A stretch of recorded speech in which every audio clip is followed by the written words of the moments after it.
We all come from different backgrounds and practice different traditions, but we belong to one humanity. At Valley Strong Credit Union, we care deeply about the communities where we live and serve. That's why over the past 80 years, we've donated and invested millions of dollars into various partnerships, nonprofits, and businesses in Kern County. And as we continue to grow, we remain rooted here in our community. Valley Strong. Grow your possibilities.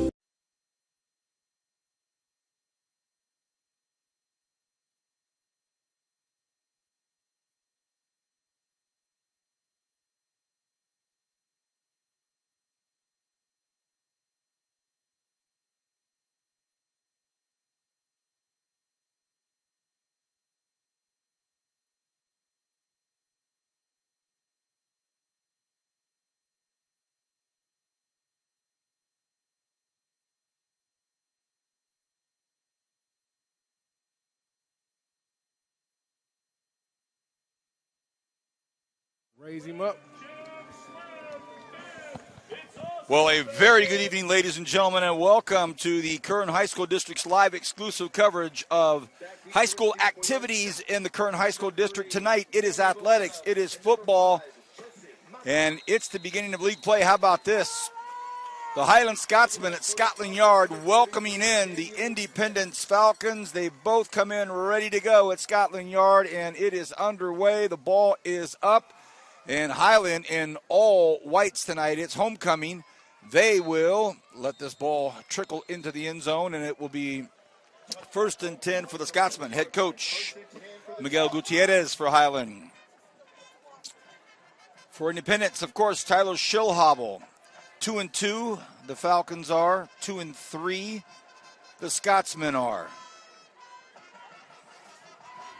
I'm Vance Palm. Pleasure to be with you. I'm going solo tonight, except for the fact that I've got my main man, Julian Wilson, with me all night.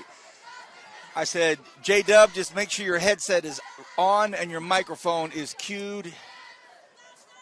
With Rich Cornford in Waco, Texas for the big Baylor football game tomorrow, and Kenny Calvin and Rick Van Horn just down the street. I can see the lights of the game they're at, East High School. It's yours truly all night tonight.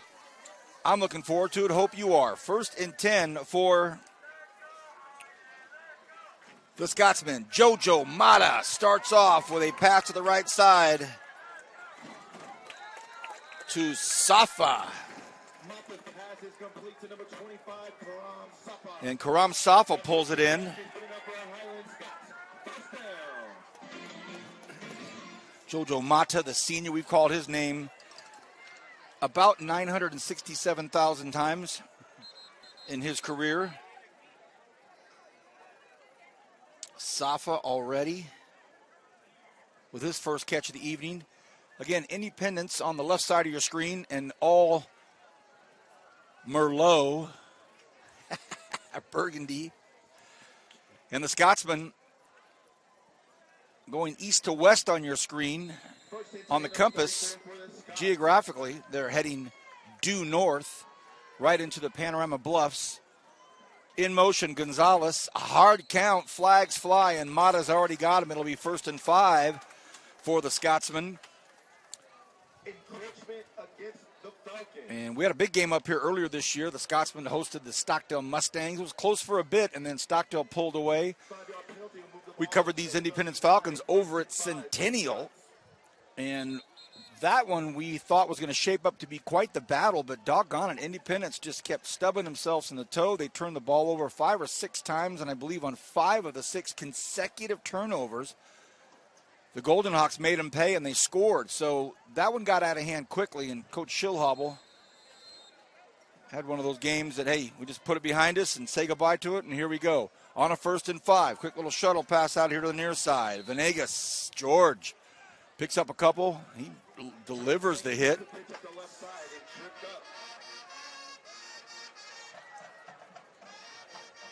So Venegas on an early carry.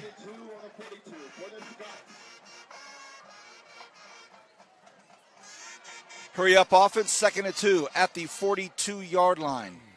Mata.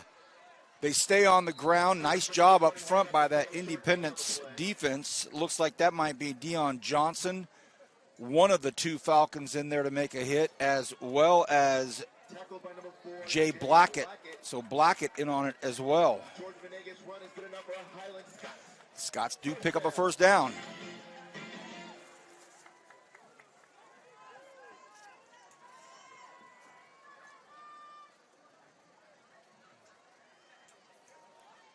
First and 10 from their own 44. Mata throws it out to the right side, intended out there for Diego Duenas. Overthrown. This Falcon team had a very, very successful late run in the playoffs last year. I remember talking to Coach Schillhobel at that Centennial game, second or third week of the season. And it said, is it still prevalent in your guys' minds? And he said, nah, a lot of hot August practice can push those out of your mind pretty quick. How about this strong run right here? And wow, what a strong, powerful run by George Venegas. And timeout taken already by Coach Schillhobel and his staff. Those assistant coaches are Nick Gospich, Keith Luttrell, David Schillhobel, and Gilbert Varela. They've seen enough on defense. It was a 2nd and 2.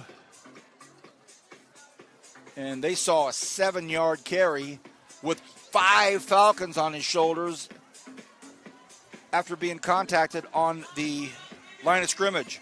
Assistant coaches for the Scotsmen: Christopher Jaquez, Angel Posadas, Jorge Moreno, David Ubeda, Sam McGrath, David Garcia, Pat Matthew, Frankie Nunez, Tony Varela, Gabe Johnson, and the stat man, Ernie Contreras.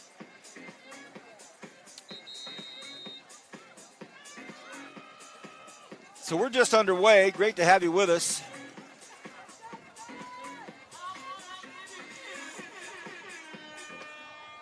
We're at Scotland Yard, and it's going to be a fun one. 3rd and 1. Mata, very good at that hard count. This time decides not to go with the hard count, but he decides to go with the football, and he picks up the first down, gain of 6.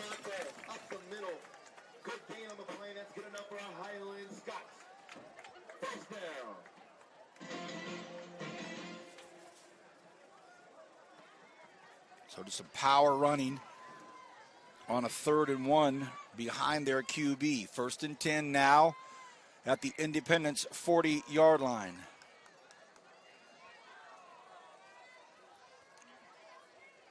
Throw across the middle, and it was intended out there for Darren Maiden.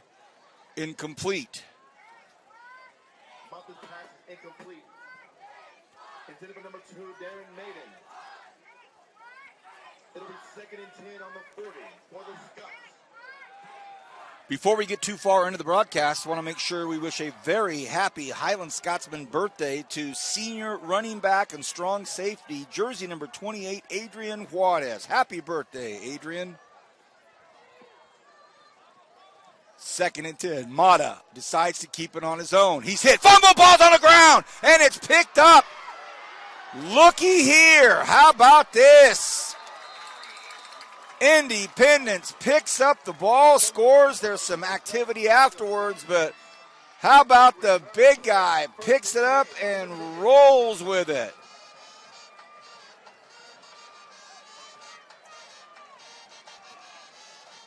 I'm still trying to get the jersey number.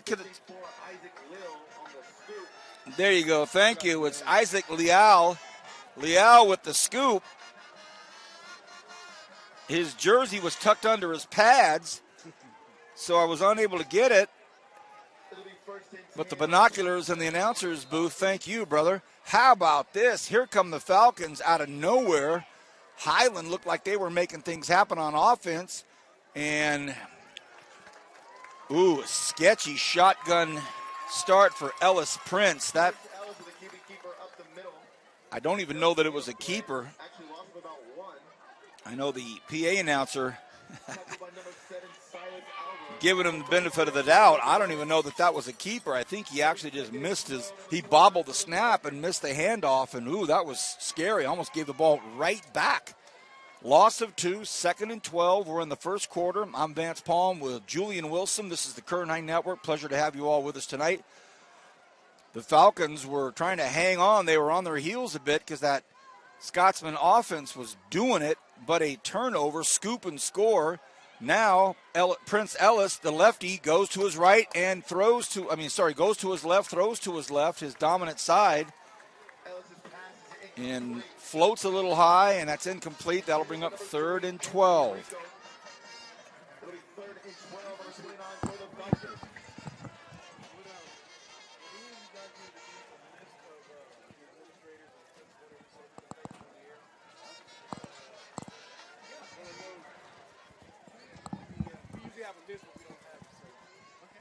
We can take it right. Okay.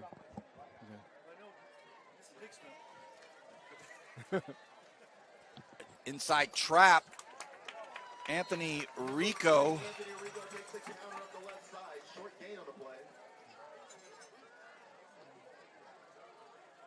Tackled by number 6, Seth Grove, and number 53, Julian Vargas. So Seth Grove and Vargas make the tackles. 11 on the 28 for the Falcons.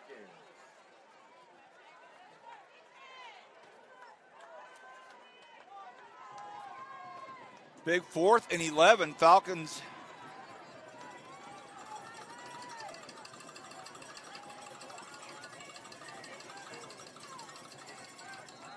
Ellis, flags fly.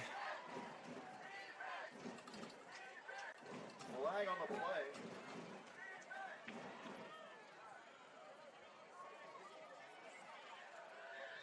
Encroachment against the Scots.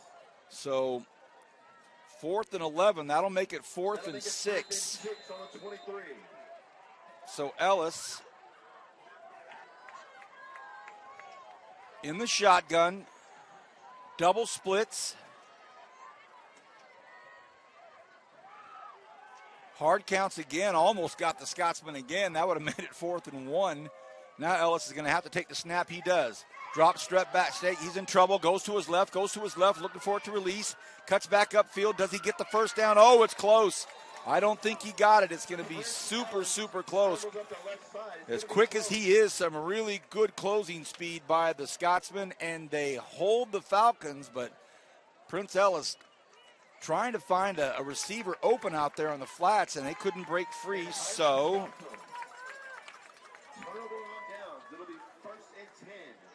it's exciting first quarter here. The Scotsmen hold them, and that'll put the ball back in their hands, 1st and 10. Again, welcome everybody. Vance Palm, Julian Wilson at Highland High School tonight.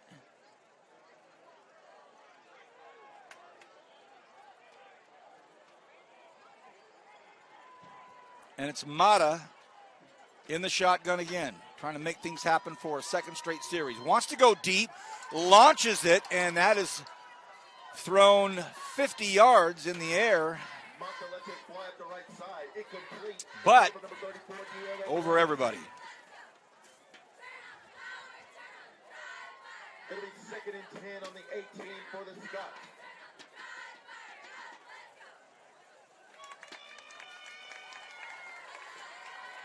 Again, a lot of games going on tonight. We'll try to get you some scores. Kenny and Rick Van Horn are down the street over at East High School. The Blades hosting the Foothill Trojans. Mata flushed out of the pocket, has his man, finds his man. It's connected out there. Gonzalez, he catches it just inside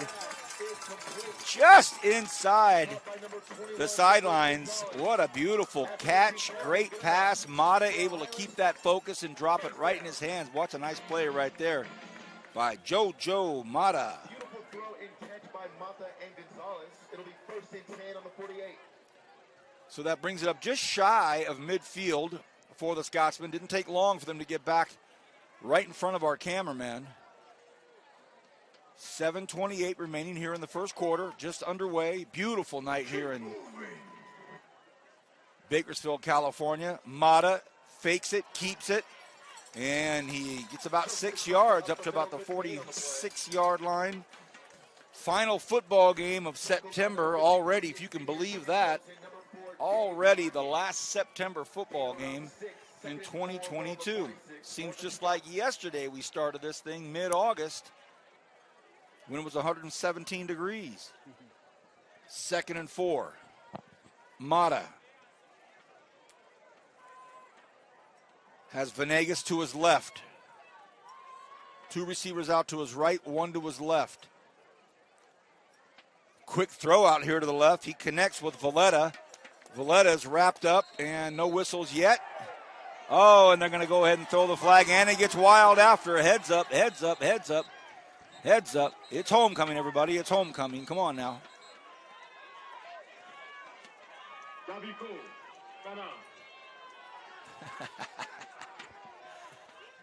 Some aggressive play out there. Jonathan Rico on the tackle and the throwdown. And I must say, the whistles were awfully late. The whistles were kind of late in that deal, so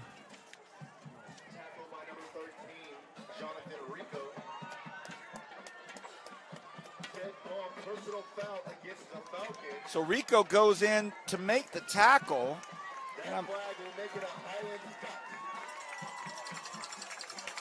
And in his defense, he had him wrapped up for a couple seconds. There was no whistle, so he went ahead and threw him down simultaneously as the whistle was blowing. So the optics were good enough here on the, or bad enough, whatever you want, on this home side as the ball gets kicked out to Safa, and that's going to be a touchdown. We think. They gave it to him. Karam Safa was tripped up at about the 4-yard line, and his forward motion took him in. Touchdown, Highland. That was close. I thought he was going to trot in, but he was tripped up and his knee came down, but that ball was moving past the goal line. Touchdown, Highland.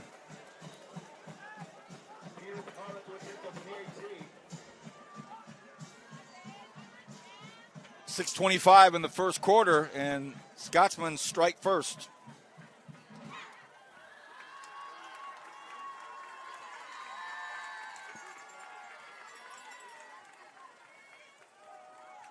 Here's the PAT. Peter Para. And Para, it's up. It's good. 7-0. Highland strikes first.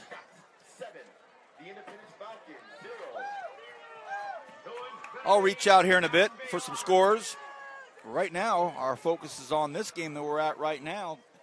Pleasure to have all of you with us. A great, still warm Friday night as I look back around, turn back around and see the entire city of Bakersfield down below us. What a beautiful sight. It never gets old when you call games at Highland or East. For all those years when I was calling the games for the Renegades, to see the entire city, it's a great sight. We're up on the Upper East Side, where Highland leads 7-0 right now over the Falcons. We'll see if Coach Schilhobel and his Falcons can put something together. That drive engineered, of course, by quarterback JoJo Mata, the senior. The big strike was out to Nick Gonzalez.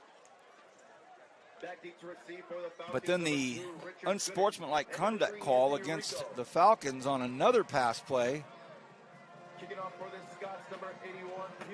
really put Highland in a great spot, and they didn't waste any time. They struck immediately.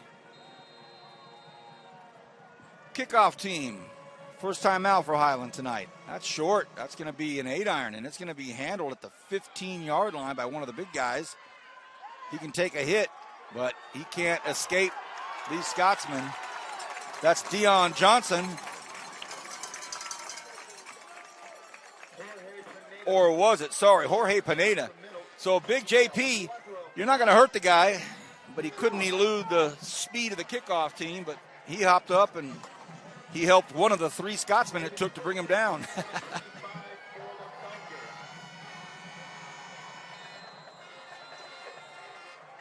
Halfway through this first quarter, let's see if the Falcons can get things rolling here.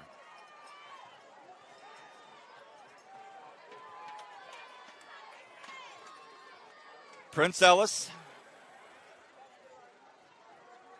They go on the ground with it. They give it to Richard Gooden, and the Scotsman defense all over it.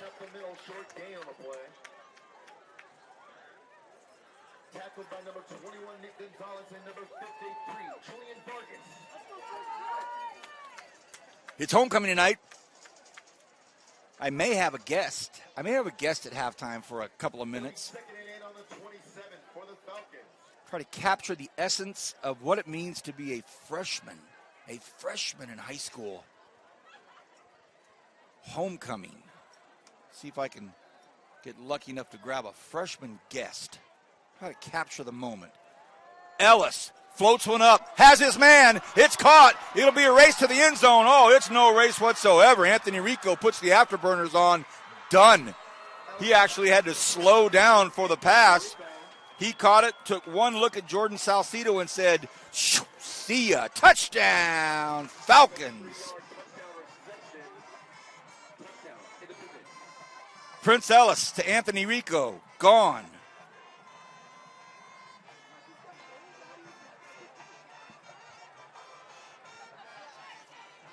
I know Julian's busy. He's got a lot going on, but did you see that? He actually kind of slowed down for a second to make the catch, and then I thought it was going to be a race. And Anthony said, nope, let me put this in the next gear. Shoo! He was gone. That was great. Attempting the PAT for the Falcons, number 33, Daniel Smith. All right, kicker Daniel Smith. Try to tie this up, the ever-important 1-point PAT.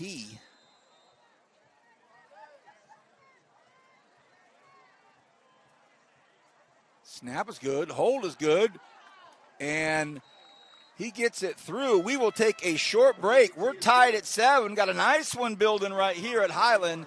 Independence just scores 7 up.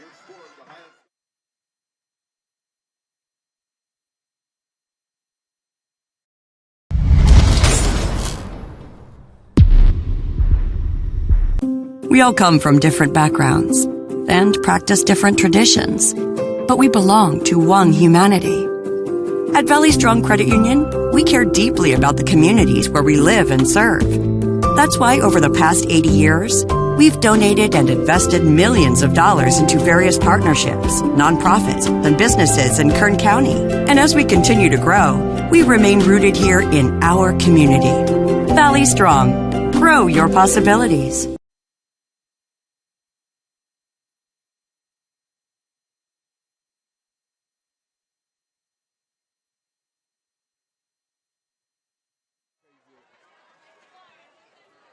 So Jojo Mata, the quarterback, is also back always to receive kickoffs. He and Manny Valletta. So the law firm of Mata and Valletta back there on the receiving side of this, they want to answer quickly to that Falcons quick strike touchdown. They may not give him too much of a chance. There's an 8-iron. Mata with one hand puts a move, but nothing happening there. He gets wrapped up very, very quickly. So a nice job out there by Diego Hernandez. He didn't go for the eyebrow fake that Mata gave him. That's funny. That's an old school commentary for you young guys, for us old basketball players. Vance, did you expect that defender to go for your eyebrow fake? Give him a good ball fake. Yes, sir. Yes, coach. So, for those of you that have been with us from the start, you know what's starting to shape up here. If you've just made it to your phone, tablet, laptop, it's a nice one. Tied at 7. Highland, first drive, they were rolling down the field, but a scoop fumble recovery from the Falcons and brought down to about the 30-yard line. Changed the complexion of that first drive, but Highland couldn't pick up a first down when they needed it deep in Independence couldn't pick up a first down deep in Highland territory. They took back over, and they tried to put another drive together. They were doing a great job, and then they benefited from an unsportsmanlike conduct call, a late tackle, and then boom, one quick strike to Karam Safa, and Safa makes it in the end zone. It's 7-0. Then the Falcons come right back, and on the second or third play in that series, quarterback Prince Ellis hits Anthony Rico, and Rico put the burners on, and we're tied at 7. Here's a nice run play right here. This is Safa again. So Karam Safa. That is good enough for a Highland Scots. First down. Some of you old timers, text me. Give me some numbers. Give me some famous NFL players with number 25 jersey. I want to see who's out there watching tonight. Text me some 25s, and I'll tell you who they are later.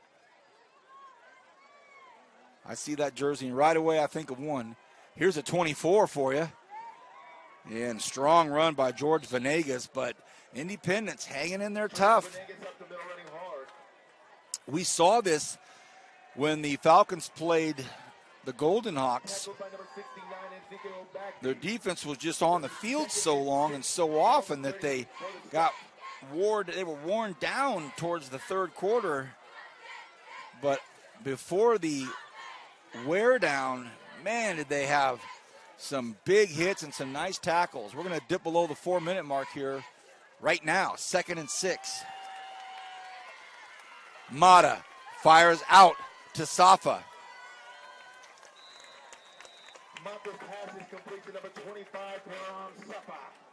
And Safa picks up the first down. Nice quick out. Well designed, perfectly executed, and the right call.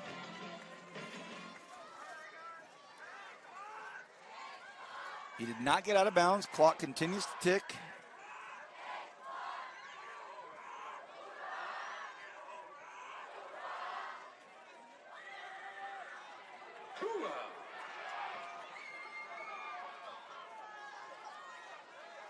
First and 10, their own 45. Mata this time keeps it.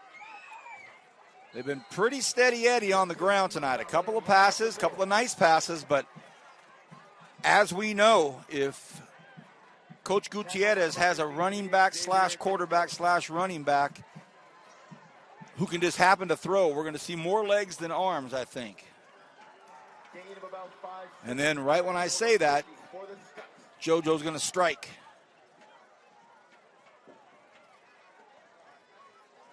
Play call still not in yet. Duenas in the slot. All the way over here with him is Nick Gonzalez, who's already played a role in this first quarter. They stay on the ground. Really nice job by the Falcons there. They put the ball in Venegas' hands, but Dion Johnson all over it. So DJ called that one and handled it.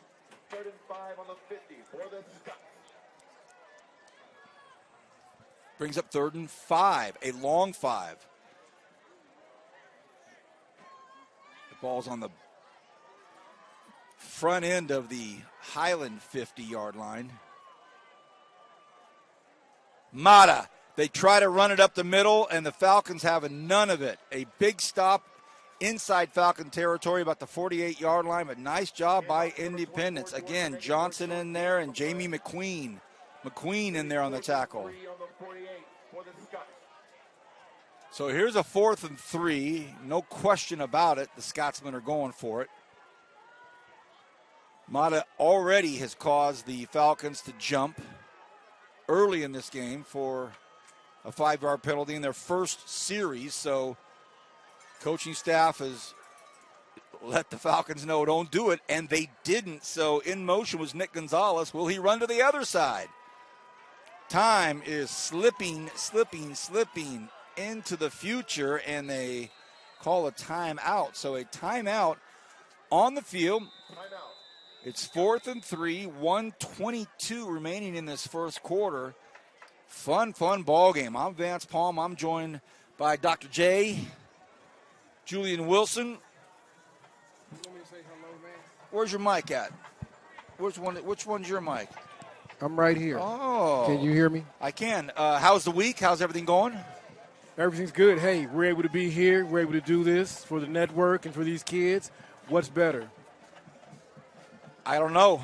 You've got me stumped. I've been doing this so long, I can't think of anything better on a Friday night. It's just phenomenal night. You and me. Me and you. That's why I don't come on the mic, because I don't want to stump you, Oh, man. please. Come on. I'm just glad to see that even if it's you and I, nothing breaks tradition. You have your beanie. Yeah. Hey, we are below 90 degrees, so I see it. I see it working. All right, after the timeout, 4th and 3. They're showing punt. Highland showing punt. I don't know. Well, it's up now. Mata boots it. And no fair catch, but no harm, no foul. Handled there by Diego Hernandez. Brought down quickly by Jeremy Jackson. So now it looks like a flag late in the deal, and that might be on Highland. I know the Highland crowd doesn't like it, but let's see what they call. And my guess is going to be on Highland, and it is, and it's going to be on Manny Valletta. Manny Valletta came in, and it wasn't even on the tackle. He was actually mixing it up with a Falcon behind the punt return man. It was just the weirdest of situations. Nothing malicious, nothing ill-intended. I think Manny just got tied up with a Falcon and blocking and trying to push the block away, and it actually had ended up behind the return man. So it was really easy for the white hat to see it. He was standing right there. So any little help the Falcons could get on the road at Scotland Yard, they will take. 1st and 10 from their own 34. $1:13 remains here in this first quarter. It's a handoff play, and not bad. What a nice run. A 9-yard gain for Gooden. Richard Gooden up the middle. Gain of about 9. Tackled by number 74, Isaac Alvarez. Isaac Alvarez with the tackle, and Ellis and Gooden, they kind of both hung on to the ball in that RPO for about 2 or 3 yards, and then Ellis let go of it. Gooden kept going, and they gave him the first down. Second in inches, but They gave him the first down. first down, Independence.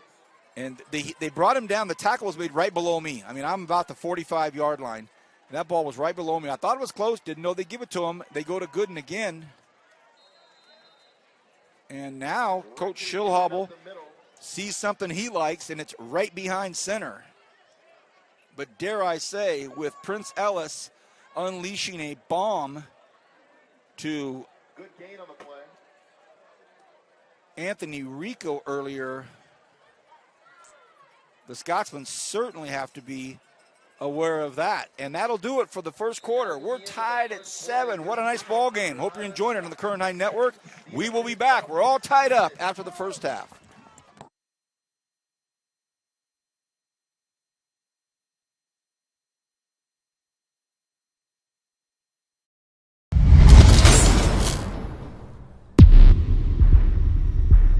We all come from different backgrounds and practice different traditions, but we belong to one humanity.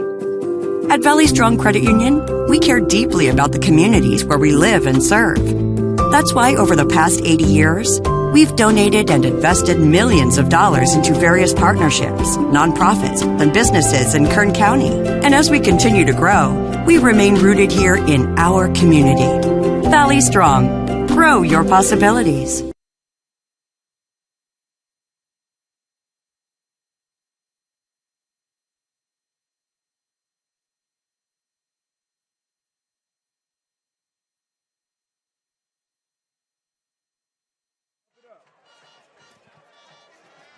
All right, we're tied at 7. It's homecoming tonight at Highland, so nice big crowd. I see some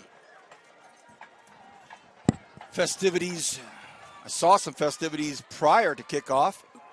Ellis kicks it out here, again to Rico. Rico has the speed, we know that. Flag on the play out here in the flatlands right in front of me. Number 3, Anthony Rico.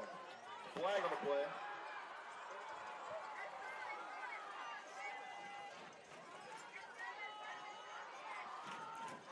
It was way out here in the flatlands, and it was on a short screen, so, yep, not hard to figure out that one. A holding call against the Falcons. Just slows them down a little bit. We're starting to make some moves.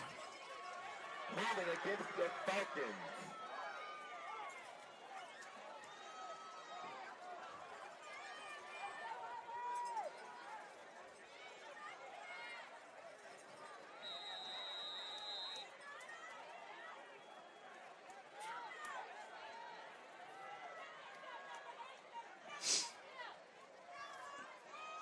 2nd and 15.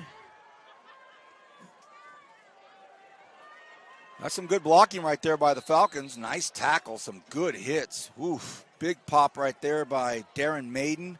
One big hit, another big hit by Diego Duenas. Good gain on the play. It'll be 3rd and 8 on the 46 for the Falcons. That brings up 3rd and long. Nicholas Gonzalez and number 34, Diego Duenas. They're going to say 3rd and 8.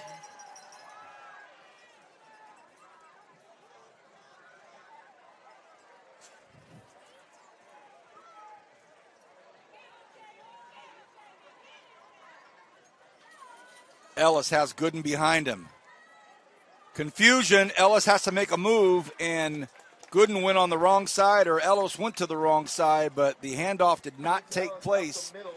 And that is going to bring up 4th and 4, and the ball is right at midfield. The ball is at the 50-yard line. Ellis went to his left. Gooden went to his right. Ellis realized it instantly and said, I got to get out of here. He was able to pick up 3 on sheer talent and grit, but that's not going to go much farther than that against this Highland defense. And here we go, a 4th and 4. So if he gets the Scots to jump, it'll be a first down, but he has running backs on both sides, Gooden and Rico. And did he do it? He did it.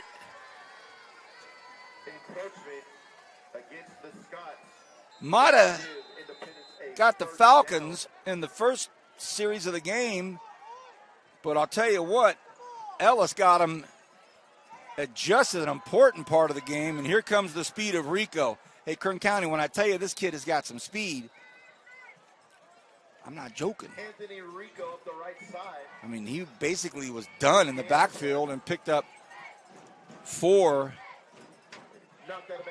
Or let's say 3 with just an afterburner. That's all it was. He wasn't going to be able to cut upfield. They had that stopped, so he just said, let me angle for as much as I can get, and he got 3. 2nd and 7, under 10 to go. Can Highland defense step up right now and get this football back? Ellis looks on his right side, floats another one up. He's got a man again. And he gets past that Scots defense again, and it's Anthony Rico again. So Ellis doesn't put a lot of zip on these things. He leaves enough air under it to let Rico get under it and make the catch. That action was a little wobbly, actually, and still Rico able to get underneath it and make it happen. Wow. So now Highland's going to call a timeout exactly at the 9-minute mark here, and the Highland defense wants to talk it over. And Coach Schillhobble is giving high fives to his Independence offense. He likes what he sees. We're tied at 7, 9 minutes to go here. Last September football game of 2022. Next week, we'll be into October volleyball, and then, of course, October football. We'll let you know the schedule as soon as we find out. The great photography and graphics man, Javier, starts putting out our events that we're going to start covering early in the week. He starts letting everybody know what it's going to be, and then you'll see myself and our photographers, Mark Duffy or Nick Ellis, will all start to kind of tag along and say, yep, I'm on that one, I'm on that one. You can see where we're at as the week unfolds. So October in the Kern High School District starting next week. Last Thursday night, so fortunate to be a part of the special evening at West High School and the dedication announcement of Dallas Grider Field. That was a blast. Here we go, 1st and goal from the 9, Independence. Ellis has receivers on both sides. It could be Ellis all the way. Some big blocking going on. Touchdown, Independence. Oh, a serious pancake block by Isaac Liao. And Prince Ellis looked at that pylon on this near side and said, see ya. Touchdown, Falcons. Wow, Isaac Leal with a big-time block. And it was right in everyone's view because the man he flattened, he stayed on top for a second, and then Prince Ellis ran right by him into the end zone. So a dynamic, impactful play for the Falcons. Here comes Daniel Smith. Oh, high snap. And what a nice job right there by Antoine Arceo to get that down. That snap was up high. And he pulled it down, got it down, and 14-7. So the Falcons strike quickly. We'll be back. Highland will get the football. We'll see what happens right after this on the Kern High Network.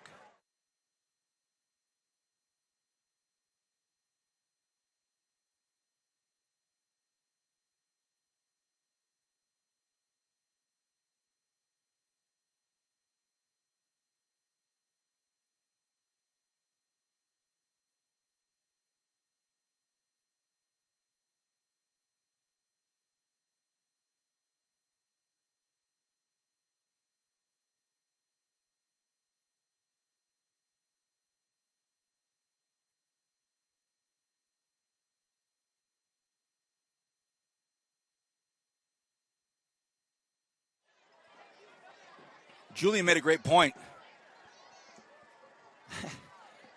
The Falcons score, and they go to the kickoff line. I mean, they go line up for the kickoff. They're ready to go. There was no sideline huddle. There was nothing. The PAT went through, and the kicking team just jogged to the 40-yard line. Well, the 35 for the team lining up said, let's go.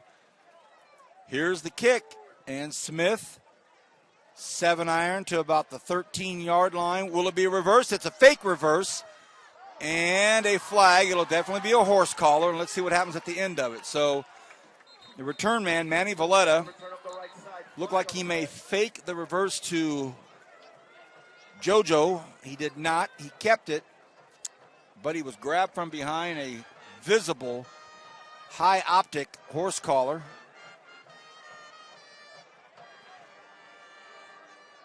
We have a score from Titan Tom Myers.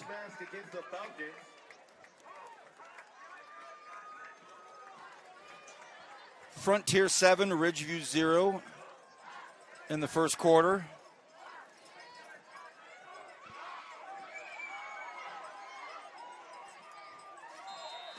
That'll make it 1st and 10 on the 42 for the Scots.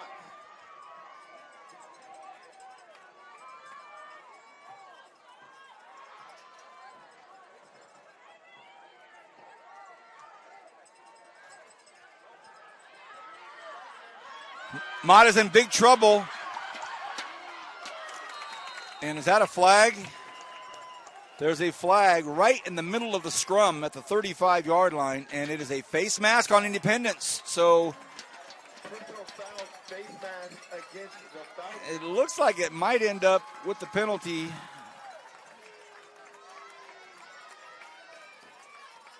About another 5 yards from where the catch was made. That penalty will make it a Highland. So it'll be 1st and 10 at the Scotsman at the Falcons 45-yard line. So again, we all know Highland's got it and they can do it. Let's see if Mata can put together a drive with a touchdown at the end of it. Run it right here next to us, George Venegas. Falcons tried to strip it, didn't do it. Pick up of about 4 yards. It'll be 2nd and 6 on the 41 for the Scots.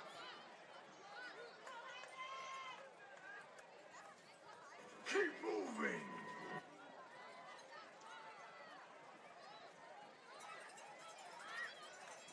Mata, 3 to his left. Throws to his right, though. Quickly hooks up with Valletta. Valletta trying to make a move. And he's hard to bring down. Mata's pass is complete to number 3, Manny Valletta up the right side. That quick pitching catch is good enough for a Highland Scot. First down.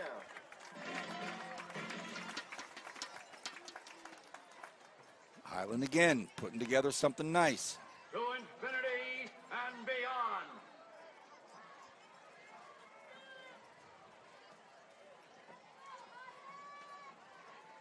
Mata saw his man, and oh, what a catch! What a fantastic catch by Manny Valletta. And he was getting harassed all the way down the field by Jonathan Rico. And Rico had a flag thrown on him, but it didn't matter. Manny Valletta, what a catch by number 3. That was big time. And the Scotsman will decline it. Whoa. What a big catch. PA announcer said it best with a one-handed snag. I mean, that was OBJ.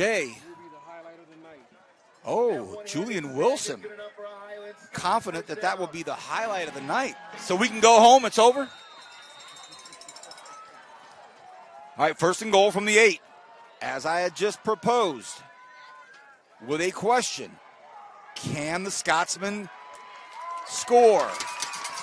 There's the answer. Thank you, JoJo. Didn't take long for that answer.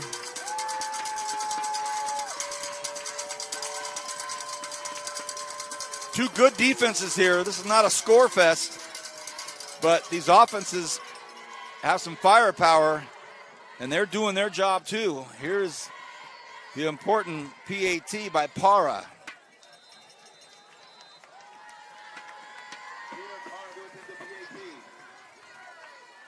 This will tie it. Low snap. Oh, they're in trouble.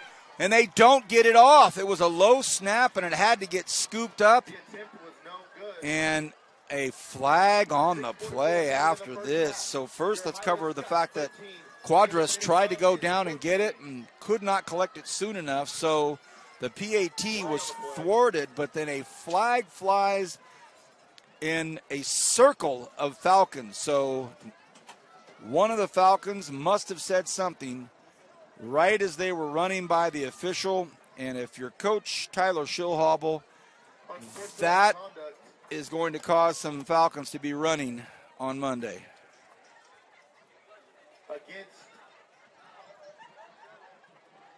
And I'm not saying that like I suggest it. I'm saying that because I know it. Here they are on the road, trying to hang in there with a very talented, senior-laden offense. The PAT doesn't happen, and now you just hand over all these yards on the kickoff by opening your mouth at the worst possible time. Somebody's going to run for that.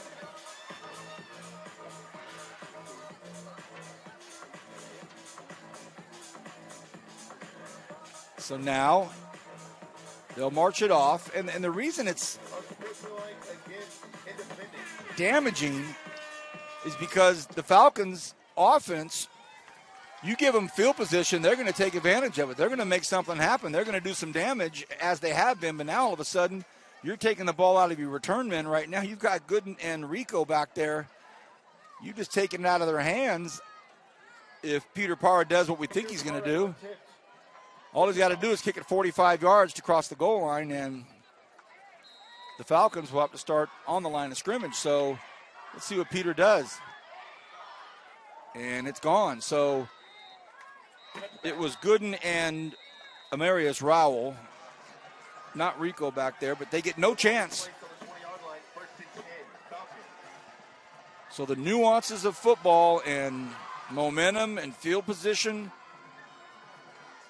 pay attention to those things when you're a younger player. 14-13, Independence up with 6:44 to go in the half. At halftime, it'll be homecoming.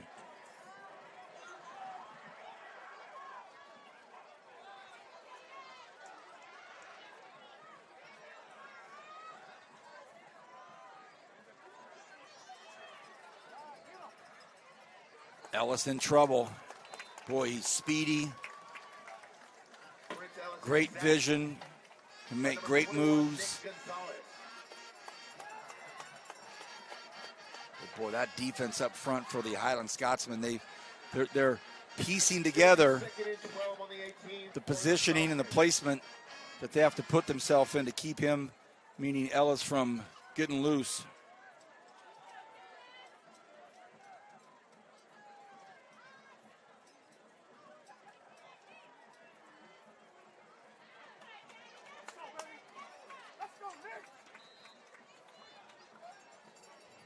Again, this Highland defense steps up. Short gain on the play, tackled again by number 21, Nick Gonzalez. Nick Gonzalez with another tackle. I'll tell you what, Nick Gonzalez is a just 3rd and 8 on the 22. tackling dude.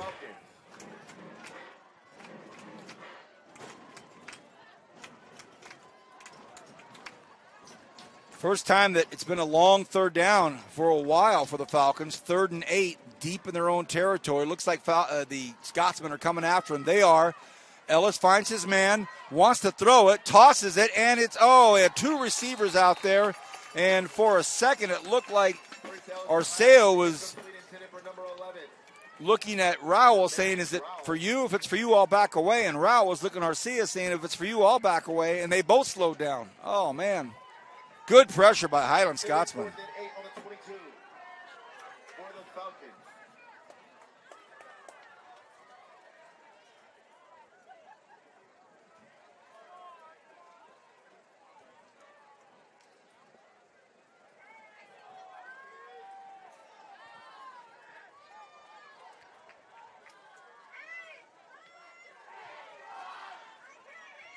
Not the best punt, but boy, it's sure taking a nice roll. Really good roll. How about that? And it goes down at about the 37-yard line. We'll take a short timeout. Be right back.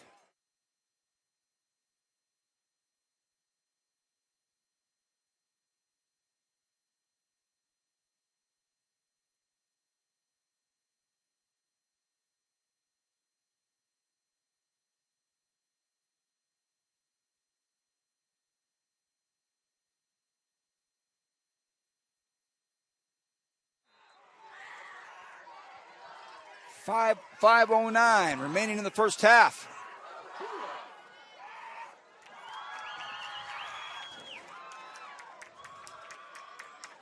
Mata. And he had his arm hit. Right as he let go, he had an elbow nicked. And the pressure coming from the big guy,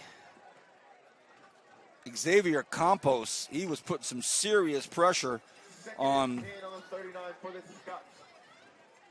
Kaya Jackson, and Jackson was trying to hold off Campos and nicked Mata's elbow, and the ball took off, flying way over intended receiver. 2nd and 10.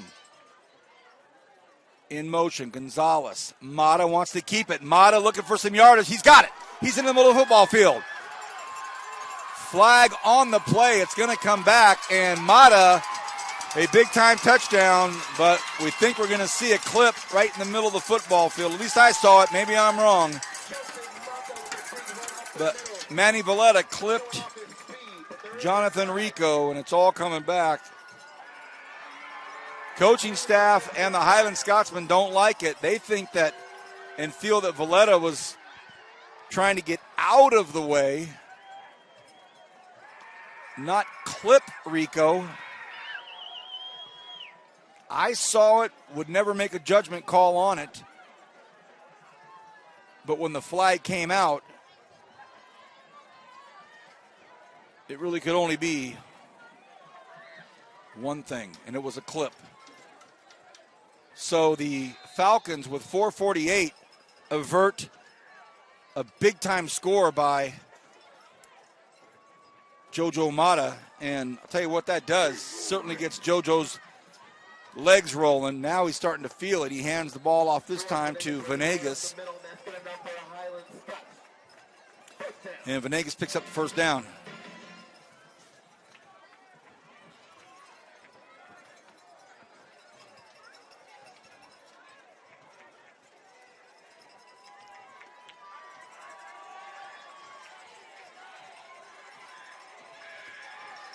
First and 10. A little over 4 minutes left here in the first half. The Scots trail by 1. Their most recent touchdown, they did not convert the PAT. Mata wants to throw, floats it out here to Valletta, and flag on the play. So Valletta gets his back too, has something to say to Rico. And if I'm the coaching staff for both of these teams, my prognostication is that it won't be long again before one of these officials throw a second flag for the jawing that's going on out there.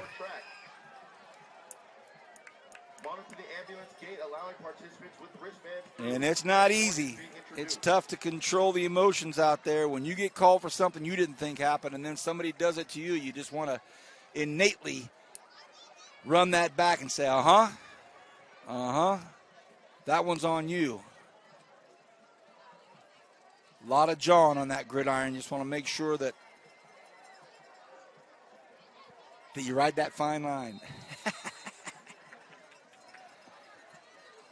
Not lost in all of this was the penalty itself. First and 10, and they're on the Independence 34-yard line. Can Highland get in this end zone before the end of the first down? Mata,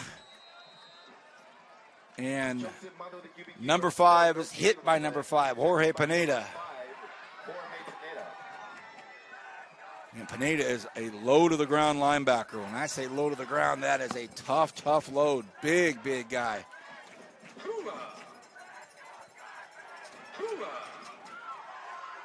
No gains, second and 10. 3.5 and counting here left in this first half. Nobody jumped. Mata tried to get him to. Mata rolls to his left, throws to his right, and it is caught out there by Valletta. Valletta's quick speed finally gets knocked out of bounds, but not until he picks up the first down.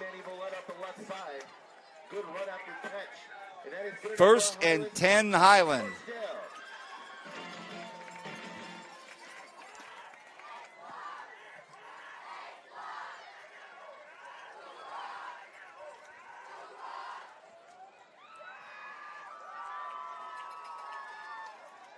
Split way out to the right. Isaiah Solis, way out to the right. Long time to get the play in, and for a second we thought Mata was going to go behind center. No, not the case, and he has Venegas on his right hip. Fakes to Venegas, throws out here to the near side, and it's going to be Safa. Safa makes one move. Ooh, ball pops loose, and that's going to be a penalty on the Falcons. And the White Hat's going to call it. And he led with the helmet. Got him right in the back. Got him right in the back with it. Man, on what would have been a really good stop. A great stop.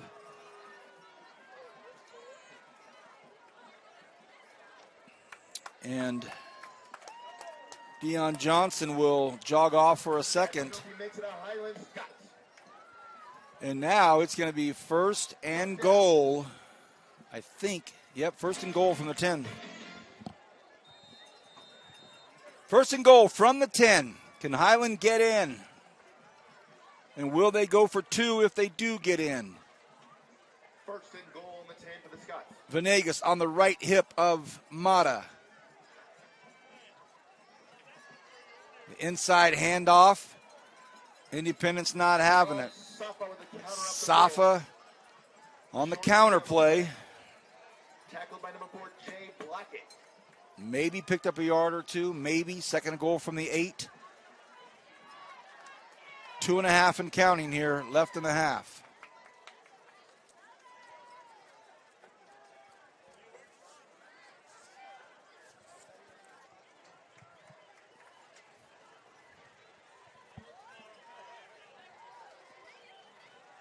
Scotsmen taking their time.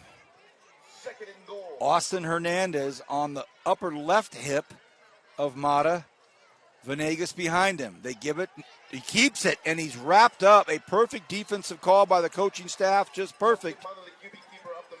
Mata gets swallowed up. And for your viewing pleasure tonight, a couple of big linemen that just don't stop until the whistle is blown. Kaya Jackson, number 77 for the Scotsman. Austin Davis, number 77 for Independence. 54, Isaac Leal for Independence. He doesn't stop either. Some guys that like to get after it. How about this? 3rd and goal from the 8. I can't imagine this isn't 2-down territory. Mata wants to throw, and he breaks one tackle, gets away. He has one man there, and it's almost picked for 6. It was almost taken to the house by Diego Hernandez. Whoa!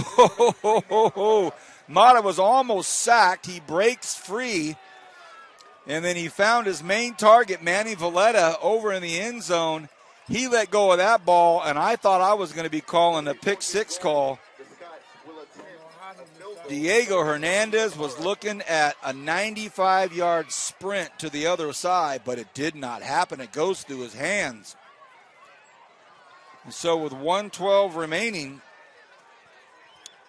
it's going to be a field goal attempt by Peter Parra. Will they fake it?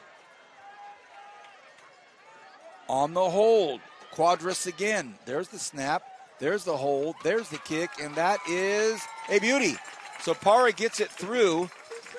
Highland leads 16-14. The Scotsmen on a 1st and goal from the 10-yard line, unable to punch it in, but they averted disaster with what could have been a pick 6 to the house. And they pick up a field goal from Parra. So they're up 2. Nice job, Highland. Good job to stay patient down there. They had a nice series, strung together some really nice plays. And Jojo Mata did have a 60-yard touchdown run called back also. So a lot of positive things to take away from on that drive by Highland. Now with 59 seconds before halftime, what will Independence be able to do to put something together here?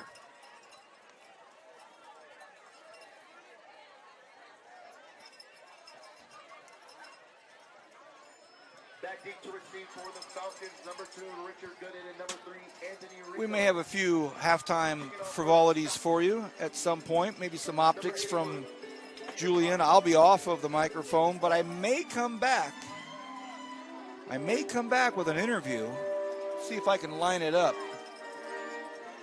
Capturing the essence of homecoming as a freshman. The kickoff is up, and it will be returned from the 5-yard line. And how about this? What a move! He's got the speed. Are you kidding me? He's going to do it. Anthony Rico, 95 yards, no flags, touchdown Independence. What a right cross and a left jab and a body blow with under a minute to go in the first half. We talked earlier, Julian, about that penalty against Independence and how that took away the opportunity of a return. There's the proof right there. Anthony Rico, 95 yards. He saw one seam, and that's all he needed. And if there hasn't been enough chit-chat about that speed of his, there it is again, Kern County. You just saw it. Julian, I'm not going to hold you to it that was the highlight of the evening earlier, the one-handed snag. Don't worry. I've got too much respect for you. Because we have a whole other half of football, too. We don't know what we're going to see. We don't know what we're going to see now. I'm going to stick with it for a minute. Here's the PAT by Smith. Blocked! Flag on the play. Flag on the play from the umpire.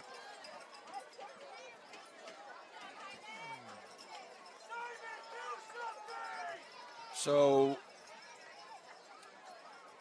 Independence leaving the field, so it's going to be holding on Highland, so they're going to get another opportunity, and the White Hat's going to come over and discuss it, which is not always the case, but they are going to come over and talk to Coach Gutierrez and explain what happened. The flag came out, and I think what more than anything they're going to say it was one of the old shoving, holding thrusts into the center. They took the defensive linemen and were just kind of corralling all those guys into one big push and plowed over the center, thus possibly the low snap, the reason for the low snap, and then the PAT that was about a foot off the ground.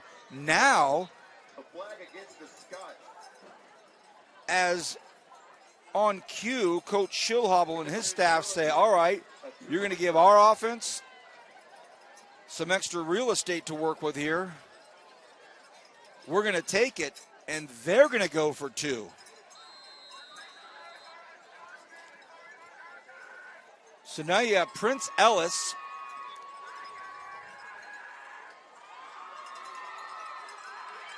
Does he get in? He does. How about this, Anthony Rico? A well-designed play. And 5 seconds remaining in the first half. Your Anthony Rico's had himself 4 nice seconds there. 4 nice seconds. Wow,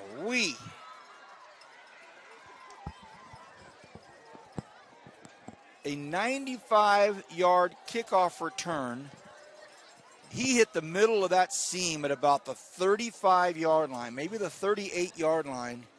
As he was approaching the 40-yard line, you could see it happening. If you don't put a hand on that young man, he's gone. So credit to the kick return team for Independence, doing a great job, no holding. And so the Highland Scotsmen now, they have an opportunity. Daniel Smith to kick off. Down 6. And they had just had a nice field goal. Parra put it through and Number 3, Manny Valletta. And number 5, went ahead and said, all right, we're going in the locker room up.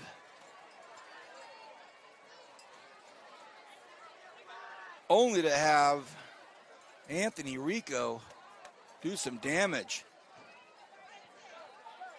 Another fake around this side. And not happening. Manny Valletta takes it up the right side.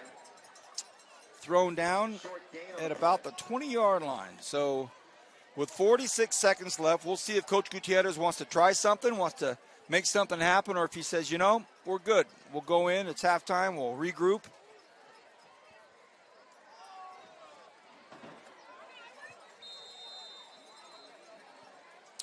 We'll see. JoJo comes out to his offense.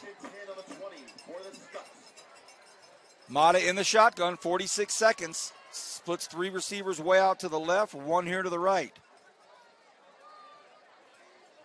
They will throw. He fires over here to the near side. Oh, goodness. That ball is bobbled by Venegas. And right on top of the play was Jamie McQueen. Can you imagine if that bobbles into the hands of the Falcons? Ay, ay, ay.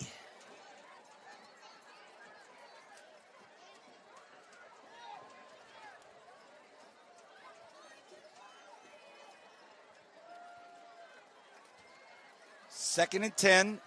Mata out to Valletta. Wrapped up very quickly by Rico, Jonathan Rico. Boy, how about that Rico tandem, Jonathan and Anthony. So now Independence, Schillhobel is going to go ahead and take a timeout.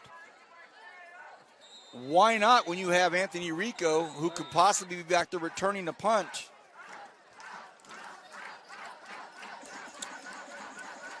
A special thank you to all the people at Highland High School, starting first of all with Principal Deborah Vigstrom. We might as well start with the boss. Assistant principals, the incomparable Brad Hull and Jasper King. Activities director, Megan Barber-Smith. And the athletic director, our good friend, Justin Finch. Principal Vigstrom, as always, thank you for a perfect night. Scotland Yard is rocking and rolling. She's up here with us to make sure Highland homecoming goes down perfect. We see the court down in front of us. We may capture a freshman and have a quick interview to see if we can encapsulate the magic and the moment of a freshman at Highland homecoming. 3rd and 8.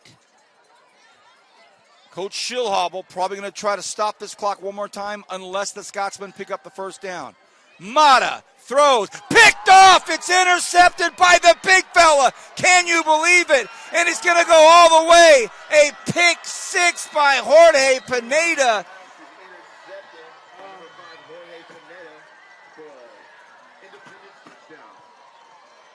Touchdown, Independence, and this homecoming crowd on this side of Scotland Yard absolutely stunned. The Independence Falcons squad and their side and their fans are ecstatic. The ball from Mata gets thrown right into the hands of Jorge Pineda. My highlight of the night just probably went out the window, huh? Gee whiz. Well, obviously a smorgasbord and a plethora of choices now. Wow. What a play. And now it's Daniel Smith to kick the PAT. That's good. That bounces off a Highland marching band tuba. And in 1 minute, the Falcons have scored 15 points. In less than a minute. Julian. Wow. And this place is silent. So, to replay what happened over the last 70 seconds, the Scotsmen had a first and goal from their 10-yard line, got close, didn't get it in, decided to have Peter Parra come out. He boots a nice field goal. They get their 3, and they're up 16-14 with about a minute left. Mm-hmm. They kick off thinking they'll keep Independence buried back there in their own territory and will go out with a 2-point lead. Anthony Rico changes all of that with a 95-yard sprint. He got it at the 5-yard line and just clicked it into 7th gear and ran past 11 Scotsmen into the end zone. Highland goes for the PAT. There was a penalty Independence goes to the PAT. Highland gets the penalty called against them. They go for 2. They get that. Then on 3rd and 8, now they go for the onside. Are you kidding me? It could be Independence.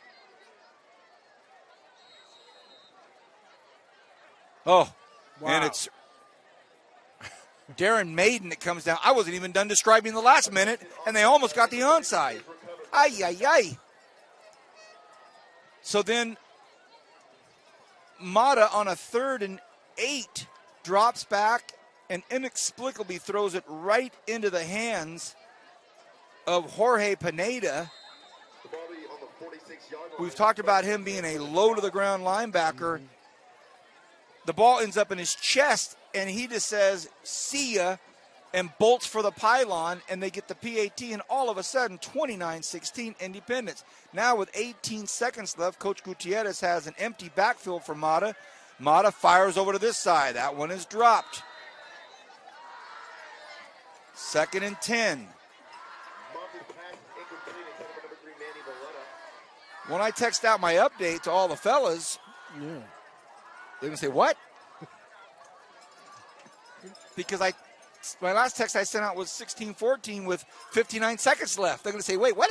Hold on. Yeah, they're going to text you back. They're going to say, what happened? Dude, you missed a few texts. I'm going to say, no, man. 2nd and 10, balls at their own 46. Mata, again, throws to this side, and a flag over here by the line judge. The flag was thrown, and I believe it's going to be against Darren Maiden, who was lined up with his helmet over the line of scrimmage. Yes.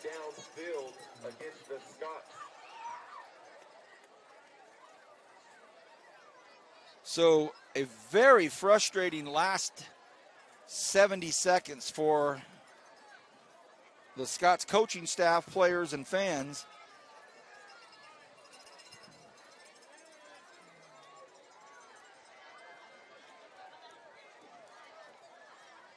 And the White Hat's going to come over and explain it one more time. And with the call being ineligible receiver downfield, I think what he intends to say is that Darren Maiden was lined up off sides before the snap.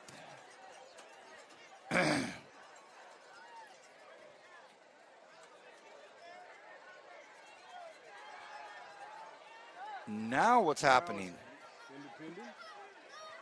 Now it's...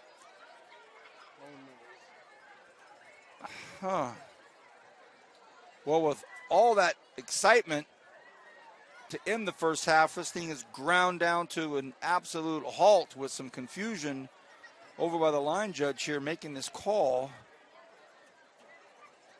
Now they're going to take it back the other way. Ay, ay, ay.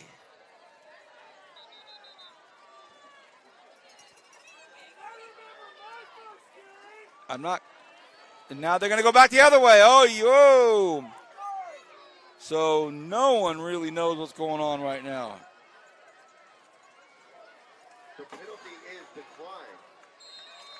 So the penalty declined by Independence. That's the reason for the last one. They want the clock to start. Smart call. And they do get one last snap. Mata will throw. He releases it. It's up and it is caught, but that's it. And the half is over, 29-16, a halftime score, and one for the ages for the last 70 seconds. That was crazy. It's halftime, and it's homecoming at Highland, 29-16. Enjoy halftime. We may have a few things for you or not. Either way, enjoy. Kern High Network's halftime, and we'll be back with the third quarter.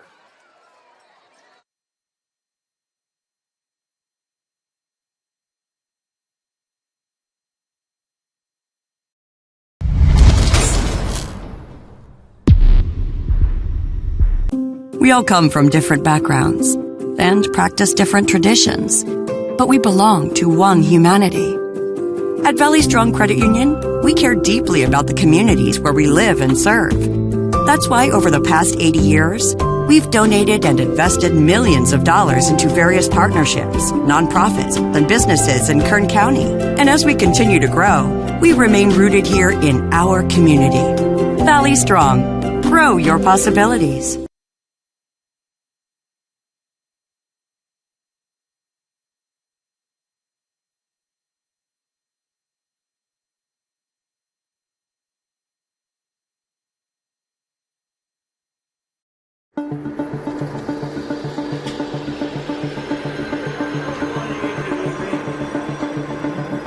It's wicked cool. It's our new aviation class. It gives kids a chance to break into the industry. There's a lot of careers in aviation. This class is a lot more than just flying planes.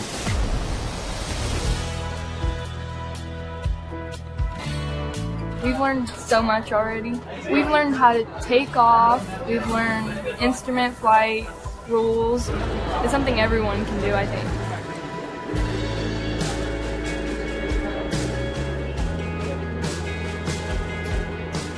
Good. And you see, remember that horizon? Try to keep it parallel to your cockpit. After the 2-year program, they're going to be able to take the knowledge test for their private pilot exam. I am a pilot. I've been in Bakersfield for 10 years. I worked as an instructor for 6 years and then became a corporate pilot. And I'm a teacher here. We have amazing equipment.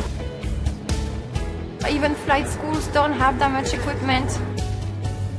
You put a class like this somewhere at North High, and it's really preparing kids to succeed because it gives them a whole new set of opportunities they never knew that they had a chance to pursue. I'm proud to say that I'm from North High School and that we have administration that's willing to put the money into offering really, really neat programs like this and preparing kids to succeed.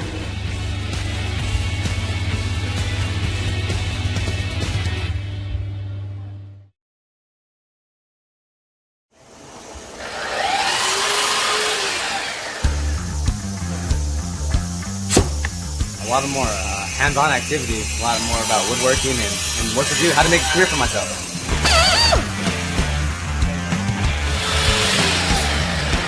It's not only for guys. I am actually learning how to make cupboards and put everything together, like doors, cabinets. It's really fun, actually. Yeah, well, let's...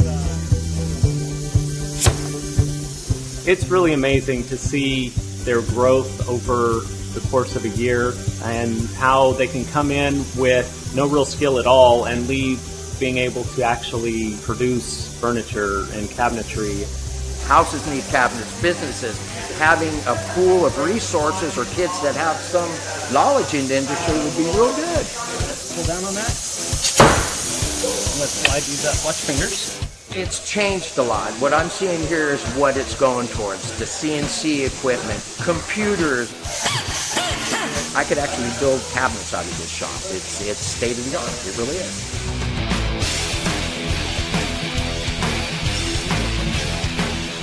I am constantly looking for students that have been through these programs. It's always nice to have a person that has some experience. It's a lot easier to train. I think we're fortunate in Bakersfield that the Kern High School District has invested in a program like this. I would encourage other businesses to partner up with the Kern High School District like I've done here, because this really shows you what can be done if business comes together with the Kern High School District.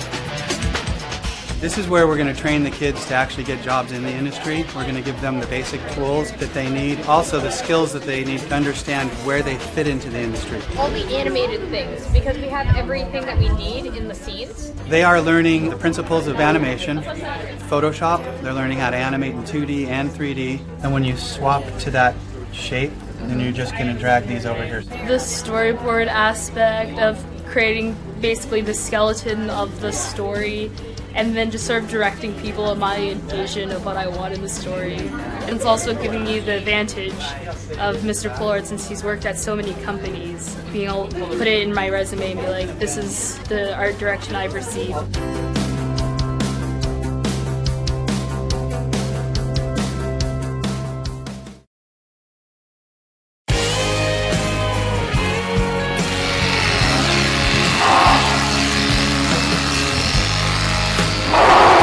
I was shearing my lamb for fair. I have 2 lambs. This lamb is stubborn. Taking care of animals is you feed them twice a day, make sure they have water, walk them, make sure they're ready for fair. Vet science is the first year before you can actually go into animal science, and it's a lot of like hands-on with the different animals, and you get to learn different things such as giving shots, castrating, all that fun stuff. For me, wanting to be a vet when I'm older, it prepares me. All the stuff that I'm learning in ag is definitely going to help me. I'm in ag communications. Anything that you see on the Facebook page is what we do, and pictures, and we do all the posters that are around campus. Anything that just promotes ag. Our students are all part of the FFA organization, and through that we have a chapter officer team. We do monthly chapter meetings because we're trying to get them involved outside of class, so they can find something that they're interested in, and they need something that's going to hook them so that they're ready for life after high school.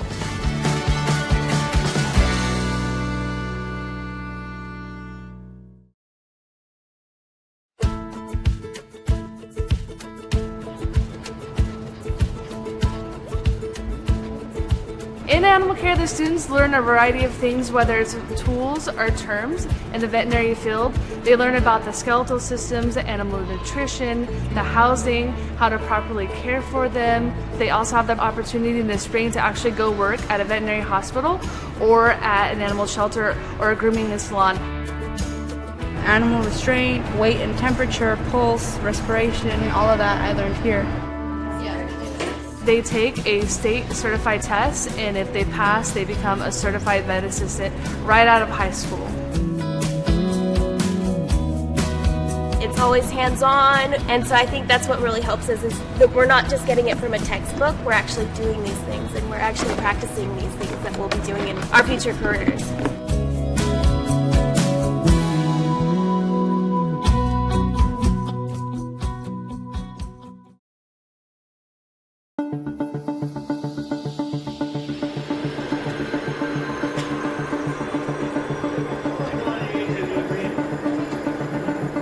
It's wicked cool. It's our new aviation class. It gives kids a chance to break into the industry. There's a lot of careers in aviation. This class is a lot more than just flying planes.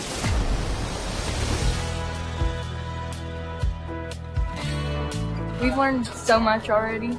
We've learned how to take off. We've learned instrument flight rules. It's something everyone can do, I think.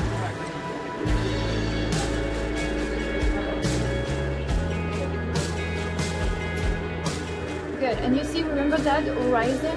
Try to keep it parallel to your cockpit. After the 2-year program, they're going to be able to take the knowledge test for their private pilot exam. I am a pilot. I've been in Bakersfield for 10 years. I worked as an instructor for 6 years and then became a corporate pilot. And I'm a teacher here. We have amazing equipment. Even flight schools don't have that much equipment. You put a class like this somewhere at North High, and it's really preparing kids to succeed because it gives them a whole new set of opportunities they never knew that they had the chance to pursue. I'm proud to say that I'm from North High School and that we have administration that's willing to put the money into offering really, really neat programs like this and preparing kids to succeed.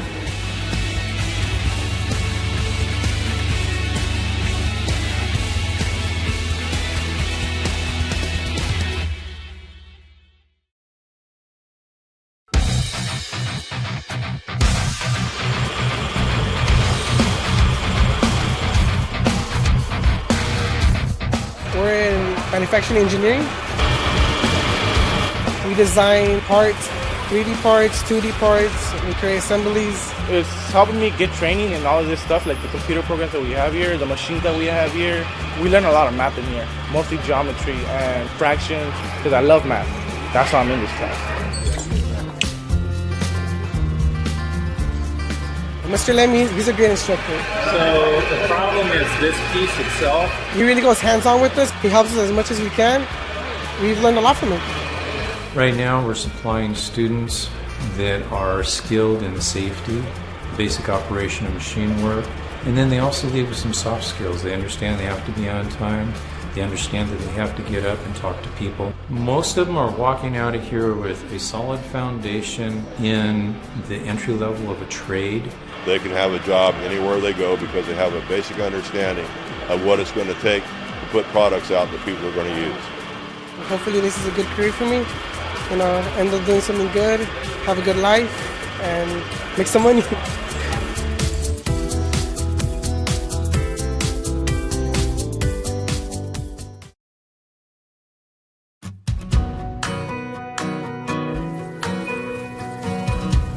Well, we're learning a lot, and especially with just the basic knowledge of what you would need for an entry-level job. All the basic skills to be a medical assistant in a doctor's office or a clinic. You're leaning on it, and that'll make a difference. And then they also do on-the-job training, and they work in doctor's offices or clinics throughout Kern County. The kids are job ready, and many of them are employed before the end of the school year. They're promised a job, as well as they continue their education. We have many registered nurses out there and even physicians. I'm thinking I want to be an anesthesiologist. So a lot of school, but it'll be worth it in the end.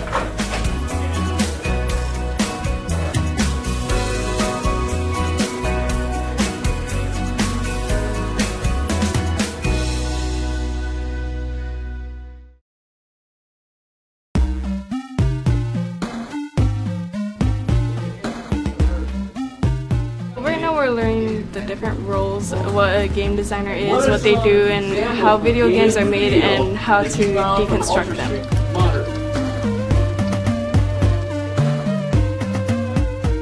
We're also going to be teaching the hard skills, which includes learning the Unreal Engine. And what the Unreal Engine is it's a game development tool that students will be able to use to make their very own video games. And this is something that actually industry professionals use every day to make some of the top-selling games.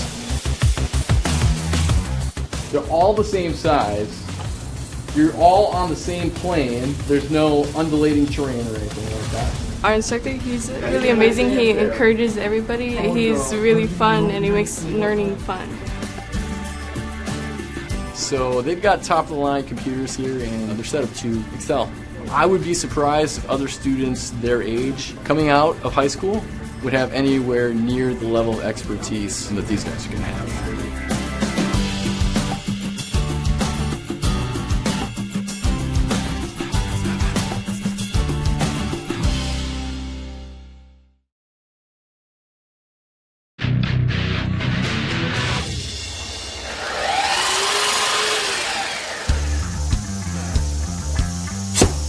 A lot of more hands-on activity, a lot more about woodworking and what to do, how to make a career for myself.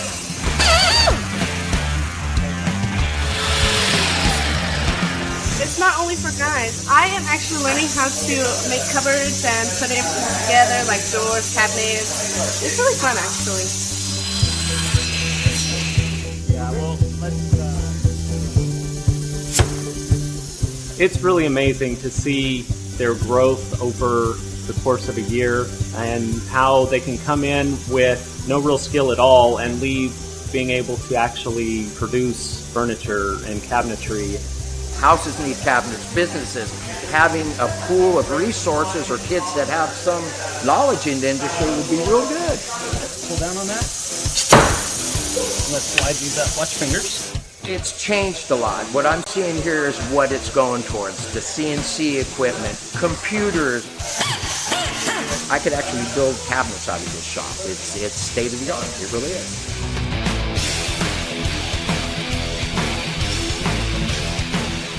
I am constantly looking for students that have been through these programs. It's always nice to have a person that has some experience. It's a lot easier to train.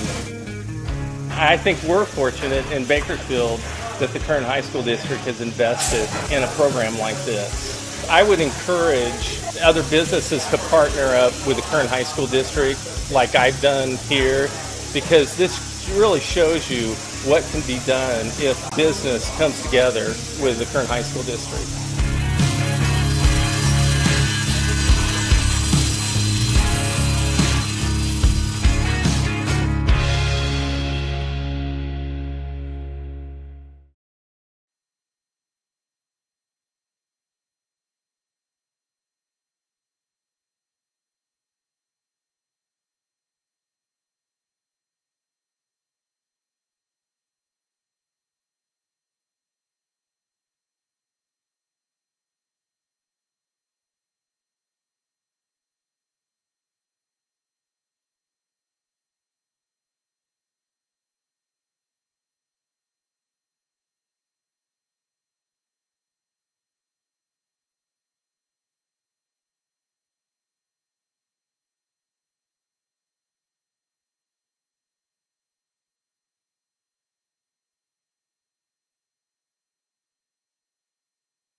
We all come from different backgrounds and practice different traditions.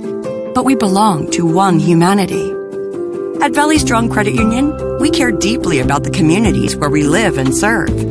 That's why over the past 80 years, we've donated and invested millions of dollars into various partnerships, nonprofits, and businesses in Kern County. And as we continue to grow, we remain rooted here in our community.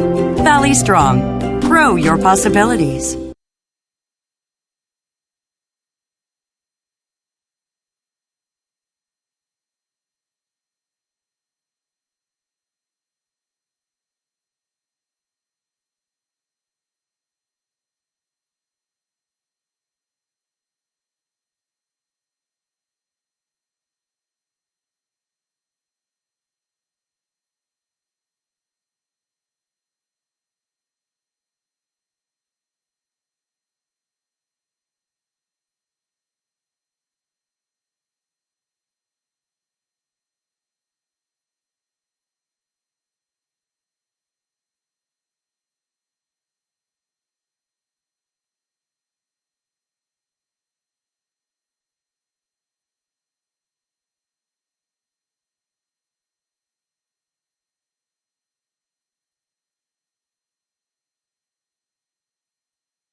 Welcome back, everybody. Third quarter action. I'm Vance Palm alongside Julian Wilson. And one thing we really didn't even talk about in all the excitement is that Independence will get the ball to start, and they went ahead and kicked it to a very dangerous guy. And here he goes again to the 48-yard line of Highland territory. And if you're Anthony Rico, you're thinking, hey, thank you very, very much. Wasn't expecting that, but I'll take it. And a 50-yard return. So Anthony Rico has chopped up some big yards tonight. I don't have stats in front of me, especially going solo tonight, just trying to keep track of what I'm doing here, but he's obviously in the 200-yard range, no question about it, with a long touchdown pass early in the game, a 95-yard return, a couple other big long runs and catches, and then that 50-yarder right there. It's going to be pretty interesting to see what his final numbers are, but this game has a lot of football left, 2 full quarters, 29-16. 15 of Independence's points were scored in the last minute of this first half. My name is Vance Palm. I'm joined by my long time buddy up here, Julian Wilson. And I will say, very proud to be up here with you this evening. Couldn't have said it better myself, buddy. Right back at you. We got a big half of football here. Who's going to go 1-0? It's to Gooden, and Gooden dives up for the 8-yard, 9-yard gain there that he was hoping for, and it's going to be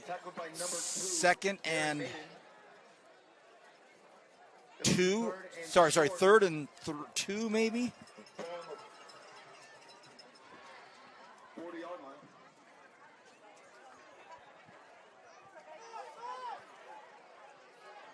Big 3rd and 1 here for this Highland defense. Big 3rd and 1 for this Highland defense. Prince Ellis. The RPO. Ball's on the ground. Who's going to get it? It's a battle. We saw it pop out. It's right in front of us. I don't know that it's been decided upon just yet. It certainly looked like it was Highlands in the early stages of it, but both players were all over it, but right at the very beginning, it looked like Highland got it. Oh, they're going to say that Antoine Arceo came in there and not only picked up the fumble, but got the first down on top of all of that. So what a great play by Antoine Arceo. To the naked eye, it looked like Highland scooped that thing up, and all of Scotsman wanted that, but first down, Independence.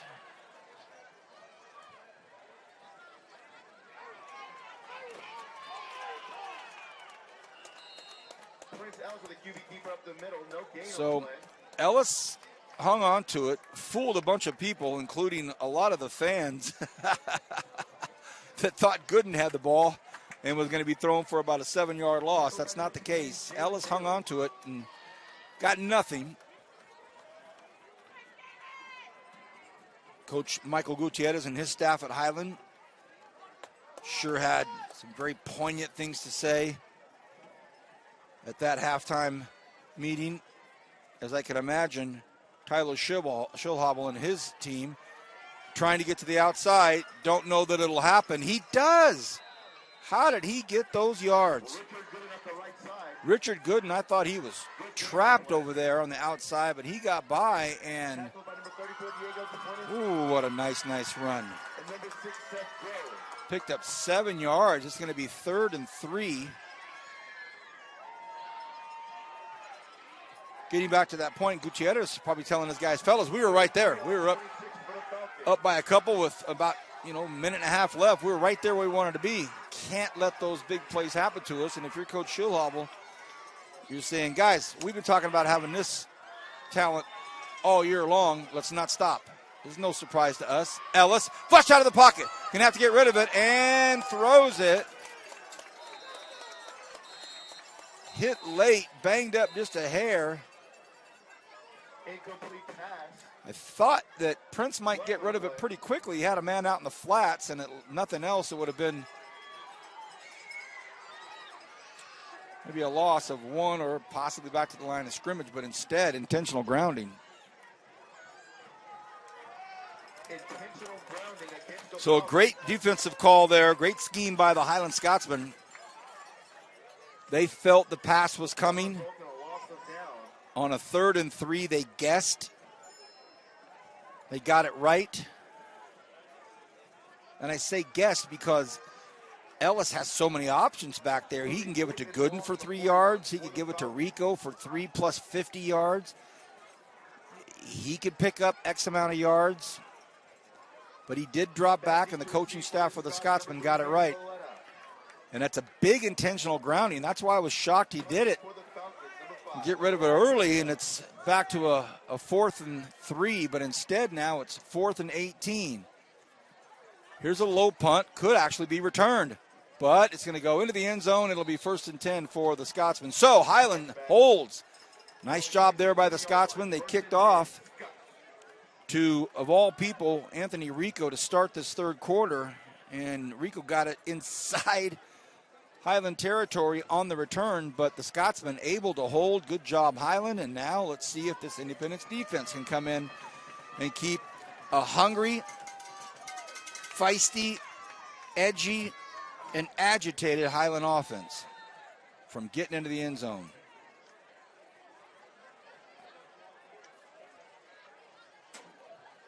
Nice football game here tonight. Our September finale. Mata, play action to the right side. Throws it out here. It's pitched and it's caught. Nice job right there. Gets it to Gonzalez. So Nick Gonzalez hauls it in. Tackled by number 11, Amarius Rao.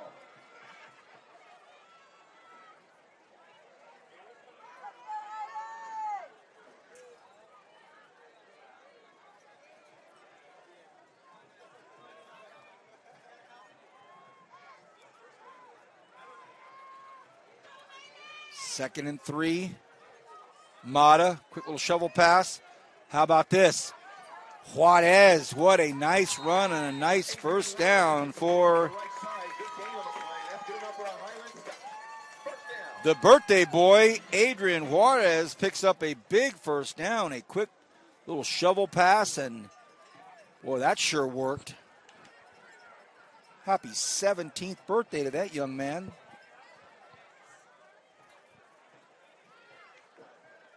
First and 10 at their own 37. Mata, play action to Juarez. Throws it over here to the far side to Gonzalez. Gonzalez, another big first down. So we've seen this theme all night long. All night long we've seen this potent Highland offense be able to get big chunks of yard, sometimes at will. And good. The front line of the Independence Falcons has done a great job tonight at times, but then there have been times where Mata's just picked them apart. And it's an official's timeout. And if I'm correct, and I think I may be, the umpire that's standing right in the middle brought two of the big fellas together, one on each side of the football, and said, guys, knock it off, shake hands. I'm tired of this. I've been telling you all night, there's a couple guys that go maybe a couple seconds past the whistle on every single play. Keep your eye out for it, because there are some old schoolers out there. They want to get it on. Little trap to Gonzalez. Gonzalez tries to cut back. Gonzalez, and he's thrown out of bounds. Nice play. Good play.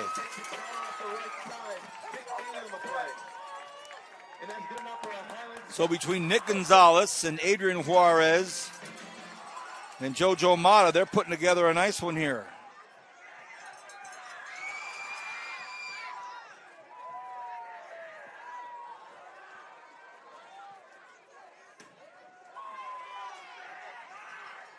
2nd and 4, inside Independence territory. Safa goes in motion and stops on the left side. How about this big run for the birthday boy? He's trying to break some tackles. He may do it. Can he get to the end zone? What a strong run. Whoa, Adrian Juarez.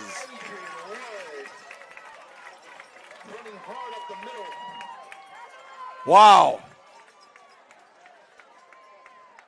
Didn't see him at all in the first half. Didn't see him at all. Second half, he's had 2 huge plays. 1st and goal from the 10-yard line. Will they give it back to Juarez? No, it's JoJo. He's looking for the end zone. Can he get there? It's going to be a race. He does.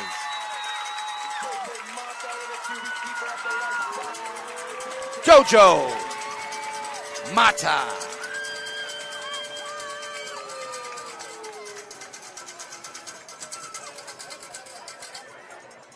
(29-22). Two-pointer does nothing really, so Peter Parra comes out, the junior kicker.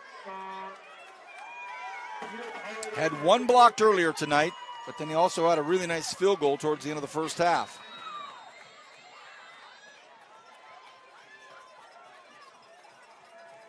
Quadras, the holder. Perfect snap, perfect hold, and a perfect kick. 29-23, 6-point lead. 6:11 remains here in the third quarter. Let me check my phone here. 14-0 East High School over Foothill right now in the third quarter. At halftime, it was 16-14 Frontier over Ridgeview. That's about all I have coming into me. And I try to stay focused on the game at hand, especially since Cornford's slacking off tonight. And Waco going to the big Baylor game tomorrow. I mean, Julian, what's more important? Going to a Baylor football game, his alma mater, with his son and seeing his daughter, or staying here tonight to call Highland Independence? You should give me harder questions. That's not difficult at all. Staying here's the obvious answer. You're right. But thank goodness Cornford always brings back a ton of swag. Sweatshirts, hats, brings you beanies, jerseys, footballs. Please. The day Cornford brings me back one souvenir, he could bring me like a cup. One of those plastic cups from a tailgate. The day he brings me back a single souvenir from one of his trips, I'm telling you right now, I'm going to go to the hospital. Okay, they keep it in bounds. This time it's to Gooden. Now Gooden looking for the wall over there. Can he get there? Gooden finally, they stop one of the return men from going too far. And here it is. There's the flag. There is the flag. And you've got to know by now, both sides of the football field, both sidelines, you got to know these officials are looking for it. And even if it's just a little bit of extra shoving and all part of the game, they waved it off. Good to see, good to see, good to see. I think a lot of times they see stuff, and then they get up there and they hear that they're just kind of messing with each other, having fun. And they say, oh, you guys, you're good. I'm going to wave that off. That's good to hear. Good to see. I like it. Want to thank everybody at the Kern High School District involving us being out here tonight. Thank you to all the superintendents, our main man, Stan Green. Thank you so much to our sponsor, Valley Strong Credit Union and Premier Lighting. There will be a lights-out player of the game from Premier Lighting, and in just a moment, I'm going to thank again all of the VIPs from Highland High School. Quick little option, and Highland picks it up pretty well. No gain on the play, maybe one or two. To one of the all-time great, one of the Mount Rushmore principals of all time, Highlands, Deborah Vigstrom. Debbie, thank you. Good to see you tonight. How about the assistant principals of instruction? It's Jasper King. If it's administration, it's the one and only, the incomparable Brad Hull, one of my all-time great sports analysts for our high school wrestling matches. Thank you, Brad. The activities director, Megan Barber-Smith. Of course, Megan, thank you. And our good friend, the athletic director, Justin Finch. Thank you Highland High School, always, always, always a spectacular night at Scotland Yard. 2nd and 9. Fumble, ball's on the ground. Oh, goodness. Prince Ellis has to go backwards to get it. So as the Highland offense starts to warm up, starts to get going here on the other side of the football, we're seeing some discombobulation, a bit of funkification for these Falcons. Ball's going backwards. And no breeze tonight. There's no wind tonight. I say that because sometimes out here at Scotland Yard, it can come up from the river, up over the bluffs, and smack you in the face and be heading due southeast. And here's a really nice design play, well-designed play, and I don't know if they're going to get the first down. Looked like Highland recovered pretty quickly, but, boy, that was a nice screen play. But it's going to be fourth. They didn't get enough. By a long shot, they didn't get enough. So Highland holds again. So 2 straight offensive series for the Falcons, and the Highland Scots hold them.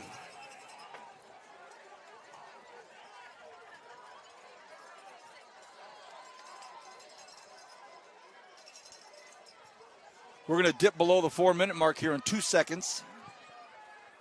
Highland will punt. They've got everybody up. They're going for the block. Everybody. Low snap. He's going to have to go down to get it. Oh, and he had to hurry the punt. Not blocked, but not good. And it bounces inside the 45-yard line of their own side. So the low snap, and Jorge Pineda had to go down to get it. And thank goodness he got down low enough where that ball would have passed him up. He had to shortstop it, one-hop it, and by the time he felt the pressure coming in from the Scotsman, he booted that straight up. It's like, man, I'm a middle linebacker, a heavy hitter. I've got a pick 6 already. Now I'm feeling the heat as the punter. What in the world? 1st and 10. As we mentioned, on Indy 44, Mata wants to go to the air right away. Gets flushed over to his left side. Throws across his body. Hits up in the air. He has a man. Oh, almost caught out there. Ooh, Nick Gonzalez almost hauled that in. How about Mata throwing across the body on the run? He's a righty, and he's running to his left. And he hurled that thing 47 yards. And pretty much on the money, but great job of defense out there. It wasn't as if Nick Gonzalez was wide open. It would have been, well, Julian would have called it the highlight of the night if he made that catch. 2nd and 10. Gonzalez back in motion. They stay on the ground to the third quarter hero right now, the birthday boy, Adrian Juarez. And Juarez, man, all he does is get positive yards. All he does is go forward.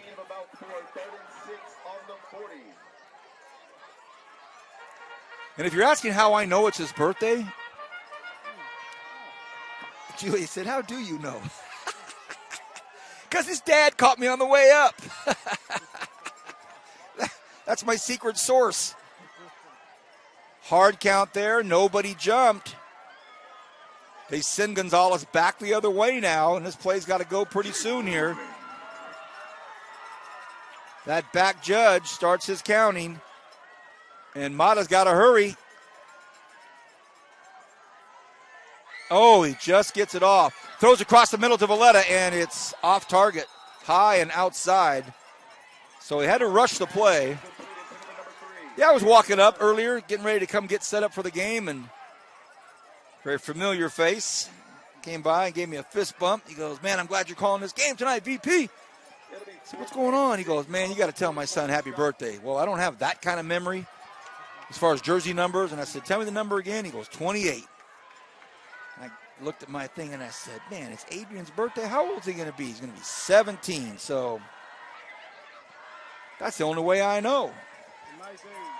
4th and 6. Huge play for both teams. Mata floats one out. It's caught, and it might be just what the doctor ordered for the Scotsman. Where do they say he went out? He got the first down. What a pass, and great concentration by Gonzalez. It's one thing to throw it But boy, Nick just watched that ball come right into his hands. He collected it, turned up, and picked up an extra 3 yards. Textbook necessities for a big first down. JoJo just had a running touchdown.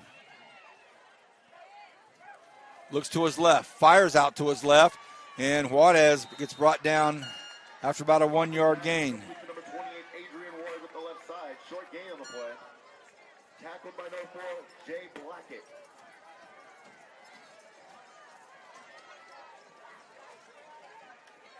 Scores 29, 23, 2:14 and counting here in this third quarter.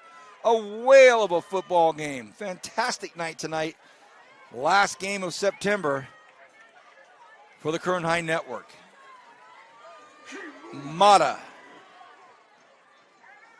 gives to Juarez. Juarez tripped up, and had he not been tripped up, he would have been gone. A great tackle there by Jay Blackett. And if it's Blackett, then let it be, or Jay Blackett.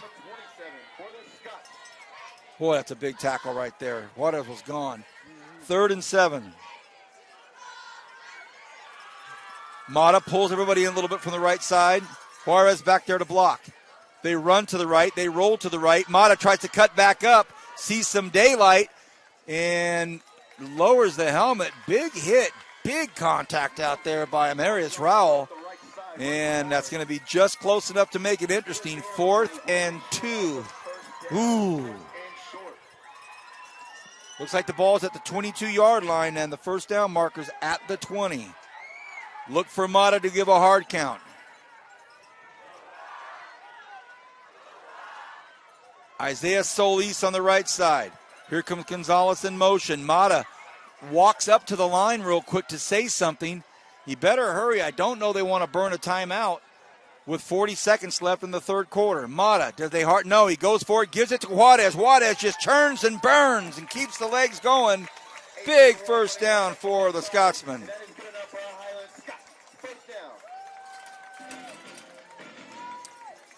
Remember that play, because earlier in the second quarter, it was 1st and goal from the 10, and they didn't get in. Kicked the field goal, but didn't get in, and it opened up a can of worms for them for a while. That one right there, no doubt. They give it to Juarez, and he gets the big first down. Now it's 1st and 10 from the 18. They can still get a first down. Mata wants it all on his own, and he gets up to about the 12. Ball's on the ground! Woo! Woo!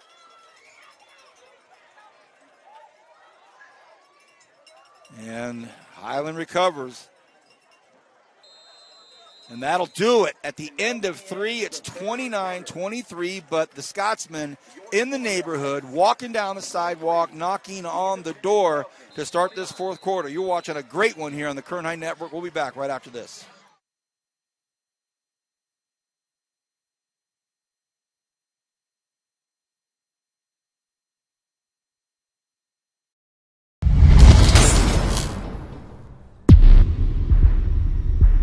We all come from different backgrounds and practice different traditions, but we belong to one humanity. At Valley Strong Credit Union, we care deeply about the communities where we live and serve. That's why over the past 80 years, we've donated and invested millions of dollars into various partnerships, nonprofits, and businesses in Kern County. And as we continue to grow, we remain rooted here in our community. Valley Strong. Grow your possibilities.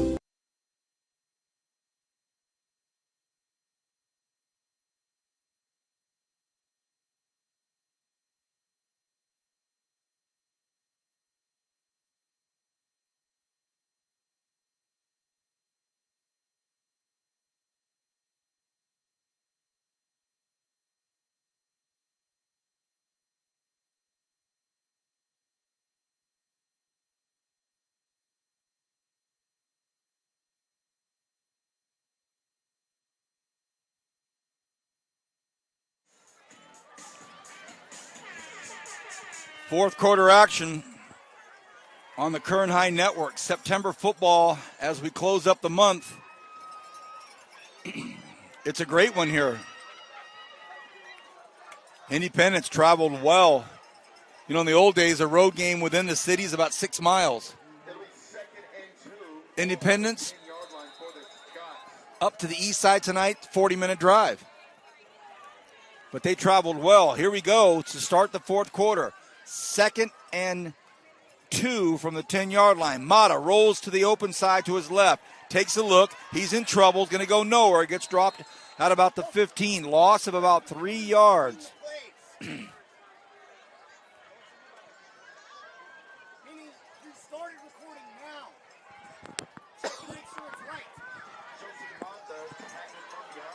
Mata got in trouble there. Rolled to his left. One thing he did not do was just heave it, though. But it does bring up 3rd and 8 from the 16-yard line. Let's not forget, they can pick up a first down. And it would be 1st and goal from inside the 8 if they did it. Mata, they go to Juarez. Juarez, again, all these positive yards by Adrian Juarez. Look at this young man go.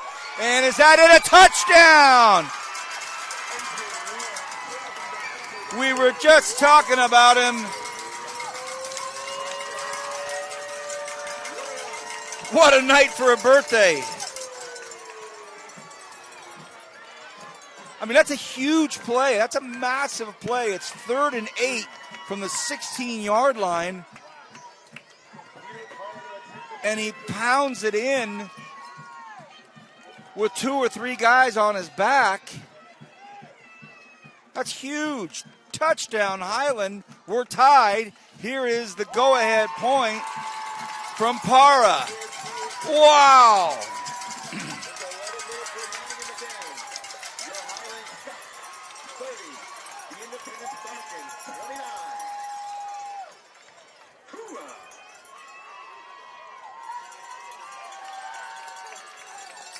What a game. 30-29.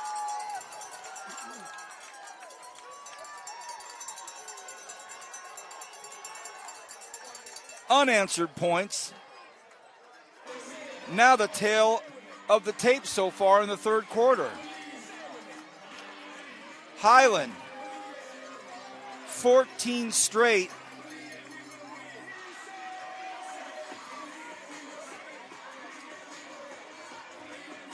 On the shoulders of Adrian Juarez. Mata had his, of course. And he continues to lead this offense.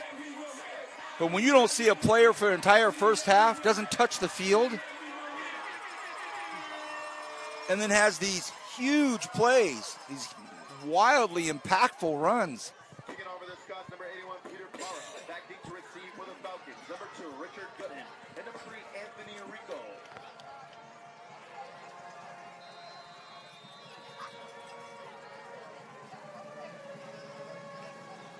Okay, a dangerous kick again, taken at the 14-yard line. And it's Gooden again. Gooden cuts back up and gets it to the 32-yard line. Field position for Independence has been great all night long.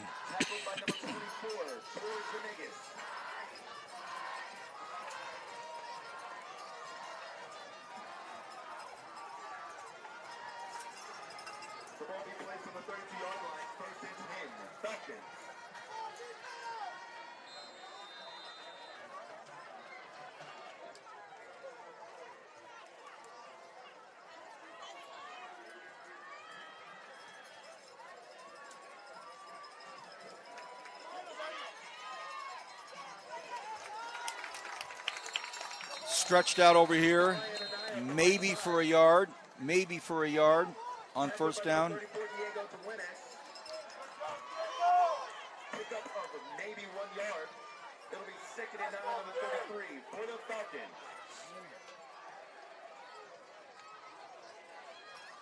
Independence has not scored in the second half. Highland has scored 14 in the second half. What a football game. Ellis in the shotgun. Highland's trying to time the blitz. Here they come. Ellis reads it, but underthrows his man. And he was looking for Anthony Rico. And by the way, Anthony Rico, who had that unbelievable first half of football and then started off the second half with a run back to the 48-yard line inside Indy territory, has been quiet since. To say that the Highland defense has started to focus on his every move is a bit of an understatement.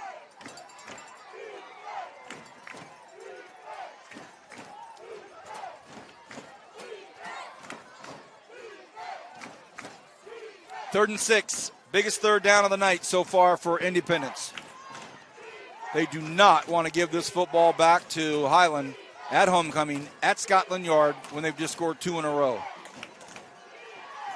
Downfield, floats it out there, has a man, and the flag does not fly. Independence thought it might. Great play on defense out there. Great coverage, knocked it away.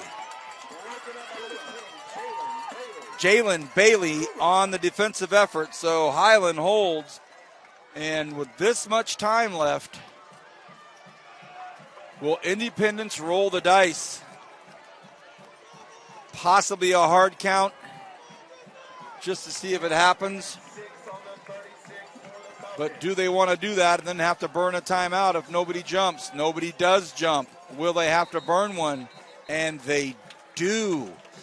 With 9:09, Independence is going to burn a timeout. Highland was anticipating the hard count. It didn't happen. No jump, so they take a timeout. Does that timeout mean that Tyler Schulhobel will weigh out his options?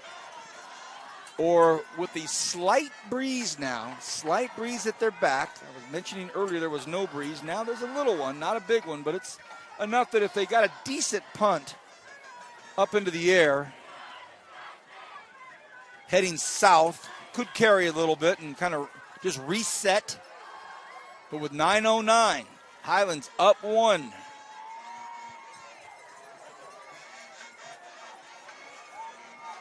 Independence came in 2-2. Highland 2-3. 0-0 in league play. And a big roll of the dice right here by Coach Schilhobel. Well, they came out and what might have been a run, but it's not. A nice punt, really good punt. Great job right there by Jorge Pineda. And it pinned Valletta back at the 30-yard line. So job well done by the punt team for Independence. They live to battle another down here. If that had gone the other way and they don't pick up the first down, you're talking about a noise level here at Scotland Yard that would have been hard to deal with on defense. And the momentum completely in Highland's hands. Not that they don't have some right now, but at least you give your Independence defense a chance to kind of do something special here. But talk about special. How about that quarterback, Jojo Mata, and the man on his right, Adrian Juarez. A bunch pack of 4 here on the bottom right of your screen. How about this? It's going to be Mata. It's all for show. He looks 1 second to the left and took a lead block from Juarez and picked up 3 yards. I like that. Smart design right there. It had all the receivers bunched up in that big package over here on the left side.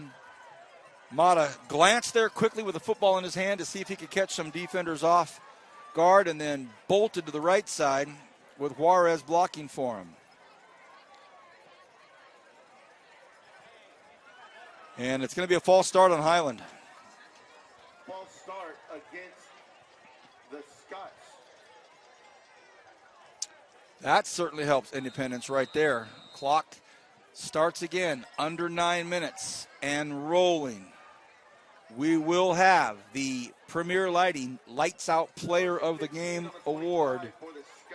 And it's going to be a special one because it's been a special night. They're all special, but when you have a prize fight like this go round after round after round, somebody's going to walk away with a really, really important T-shirt tonight. How about Juarez? He would be in the running, that's for sure. For a young man that didn't touch the field in the first half, he's catapulting himself out to the front of the race.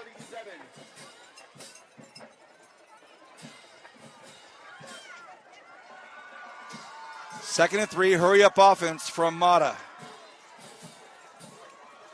Juarez again with the big carry. This time, Adrian bursts through and picks up 7 yards.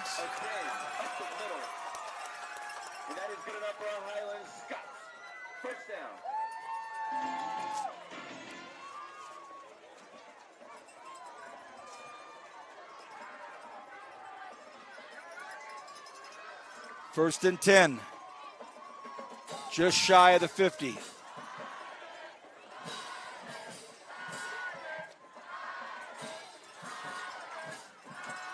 Juarez on the left hip of Mata. Now Mata looks like he might go behind center. No, just wanted to bark something else out very quickly.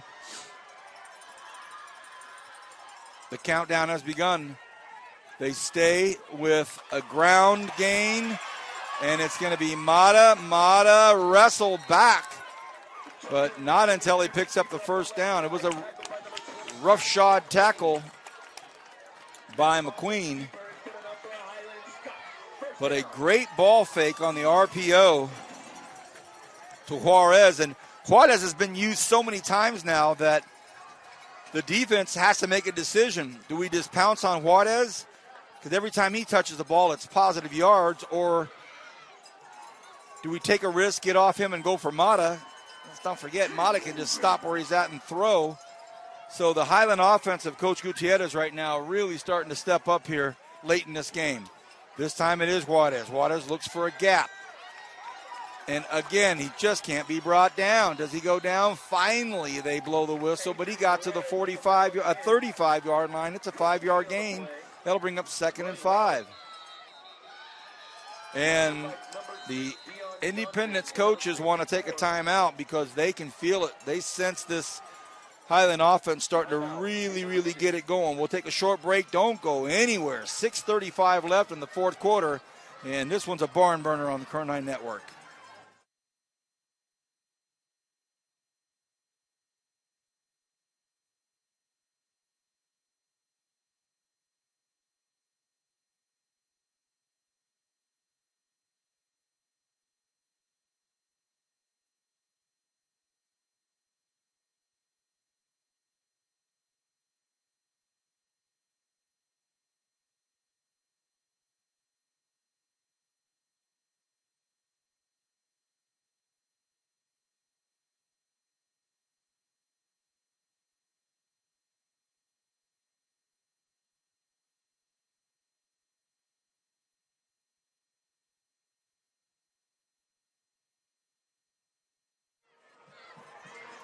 The discussion off camera between my director and producer, myself.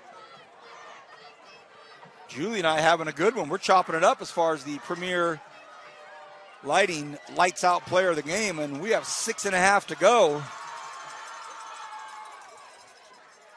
Juarez to the near side. Juarez cuts up, and it takes 4 or 5 to bring him down pretty much every play. No different. Another first down for Adrian Juarez.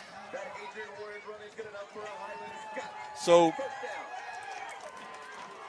he's one of 4 players right now that we have in the discussion for player of the game. There could be 6 if you think about it, but right now 4 way out front. But this game's far from over. 6 minutes and counting here in the fourth quarter. Highland leads 30-29. They are on the 25-yard line of Independence. The Falcons having to dig in deep here. Mata puts Juarez on his left, then on his right. The countdown is on. The play's got to take place, and it's going to be Mata with a keeper. Mata bouncing off Independence Falcons. How about this? What a run for JoJo Mata. He faked it to Juarez. He's a little banged up right now. He's coming out of the... Here's a fight taking place right now. Look out. And a couple of flags flying everywhere. Oh, you hate to see it. You hate to see it on a game like this. You hate to see it. And again, it's Manny Valletta. Valletta is being restrained by coaches and players. And this is probably the third time tonight that Valletta's had to be restrained. And we have another player down, injured here, completely nothing to do with the scrum, with the fight. He was hurt on the play. Another Highland Scotsman is down. But I don't know what's happening tonight with the matchups out there, but Manny Valletta has been in about 4 or 5 mix-ups, dust-ups. But this time, it was obvious, and it was way out there in the flatlands, and all the officials are there now. And now Coach Gutierrez is having a word with Valletta, and he's beside himself. But far more important than that, there's a Highland Scotsman down on the 30-yard line right in front of us. So at the end of the big play, Valletta came hobbling out, and he was right in my sight line of leaving the end of the play. So as he's circling back kind of towards where he would have his huddle, he's kind of just limping and hopping. And right behind that, a fight broke out between Manny Valletta, and I did not get the number of the other individual from Independence. I didn't get that number, but there seems to be someone from the, I think that's the athletic director for Highland is out there. The AD's out there. So Justin Finch is out there, Johnny on the spot to make sure that there's no more shenanigans out there. And it was the optics were electric on it. You could see two guys just getting after it. One was Valletta, and I didn't get the other.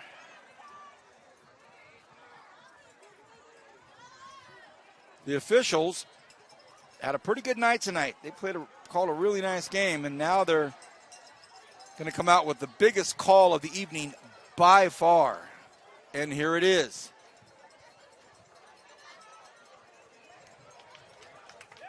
And I imagine it may be offsetting, and it is. So there's going to be personal conduct violations on both sides, offsetting, and the player that's down is Jojo Mata. I did not see the number, but when all the extracurricular stuff was going on, he must have just gotten down on his back. He went down on his back, and Mata is banged up enough to have his helmet off and be helped off the field. So as if there wasn't enough drama tonight in the three plus quarters of action,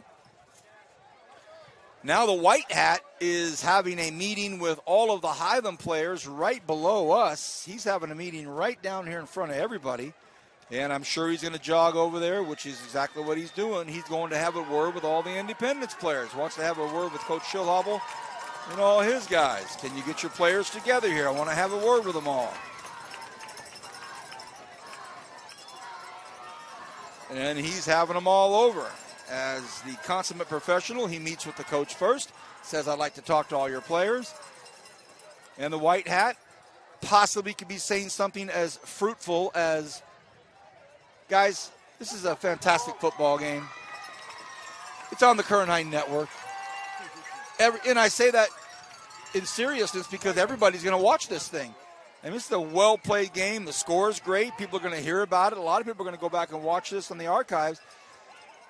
I'm not certain he would say something like that, but at least the thought being, guys, this has been a fantastic football game. Let's not ruin this thing now and have us run some of you guys. And not only that, you get some of your top players get ejected, and then you miss games. And come on now. But saying it is one thing. Yeah. So what are we going to do quarterback-wise? So they lost their quarterback. Why don't you put your headsets on and ask me? Why are you yelling at me? You're 3 feet away. Well, what they're going to do now is they may go Wildcat with Juarez in there and Venegas. Venegas and Juarez back there in a Wildcat scenario, and this is wild. 3rd and 10. They go straight to Juarez with it. He cuts up field. He's wrapped up at about the 18-yard line, and it's going to bring up a 4th and 3. 4th and 3.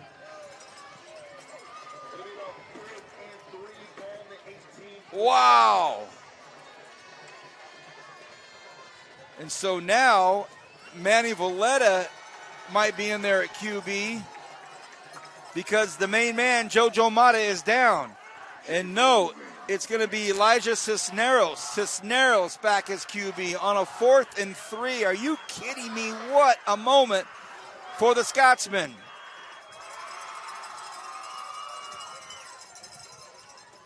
Will they call the play or will they call the timeout? No, they're not going to do it. They're going to let it clock out. I think they are. That's all the indication I get. Yes. So Cisneros went in there for a hard count, but the coaching staff of the Independent squad had told their players, don't you budge, don't you move. So Highland calls it timeout. 4 minutes, 6 seconds remains here in the fourth quarter. Highland leads 30-29. They have the ball at the Independence 18-yard line. There have been fabulous plays. There have been remarkable turnarounds. There have been some big-time hits. There has been some big-time penalties. And the biggest storyline at the exact moment is that superstar senior quarterback Jojo Mata is out of the game for now. He is on the trainer's table, and it looks as though he may have some motherly influence discussing whether he's going in or not. His helmet is off. He came out of that the couple plays ago, the big play where there was the dust up, and he hasn't been back in. Okay, 4th and 3, it's Wildcat again. Juarez was the last person they snapped it to. They go back to Juarez. Can he get outside? He can. Juarez, can he get to the end zone? No, he gets in. Touchdown. Adrian Juarez, happy birthday to you.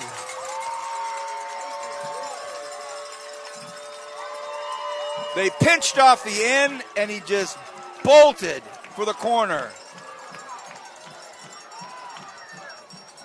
Mata gets up and hops over to congratulate him.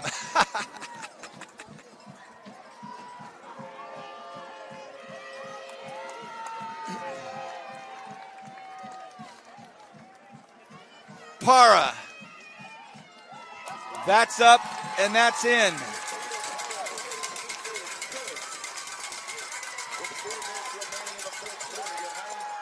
Wow. 21 unanswered points by the Highland Scotsmen. It was 29-16 at the half, and it is 37-29. An 8-point lead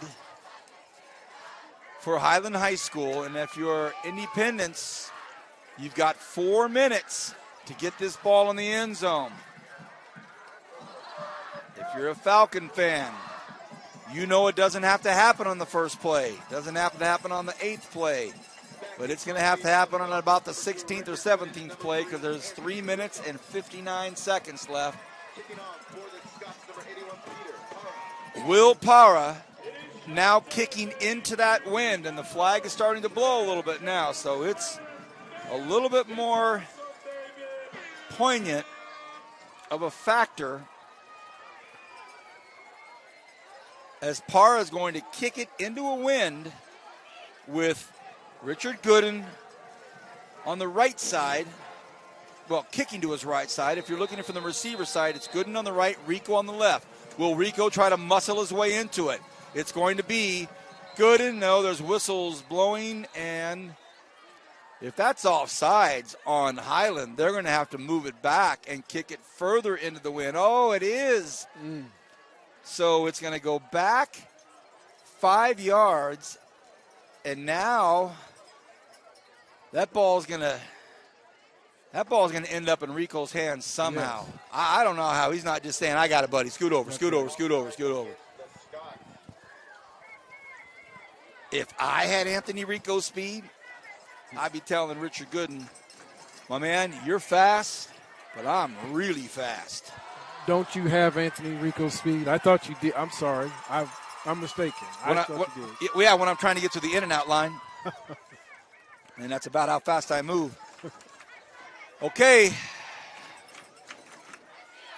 Now the ball's back on the 35. It's the little things in this game that really end up painting the picture at the end. 5 yards further back, can Rico get his hands on it? And it's 5 yards again. You've got to be kidding me. This cannot be. I cannot be calling this game. Is this really happening? Offsides again. Of all the things you did not want Independence to have was great field position for all of the obvious reasons. And the return man hasn't even touched it yet. Now, I don't know if Schillhobble will ever tell he or Gooden to switch sides while the ball's in the air. As Parra's coming up to kick it, just switch it in the air. But I almost think now that it could end up in the hands of George Pineda. He's had his own touchdown. He stands at the 35, so what will Parra do now? The Scotsman better hold on. It's low, and it's going to be taken by Gooden again. He gets it at the 20. Gooden looking for some yardage. Gooden breaks through and gets his own great run, and there's a flag way over here, completely on the other side of the football field by the umpire, and I'm talking about way over here, completely away from the play. The play was up at the 45-yard line on the other side of the ball. The umpire was down here in front of me and Jojo Mata, and he calls holding on Independence.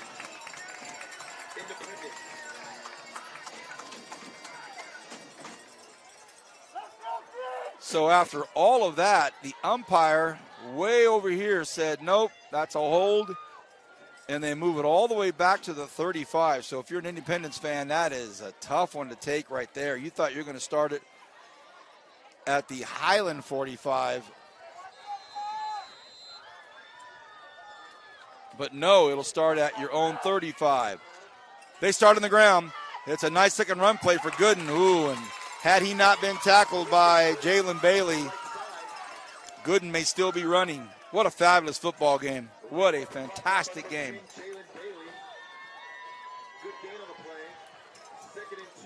3.5 left and counting. 37-29 the score. 21 unanswered points by the Highland Scotsman here in the fourth quarter.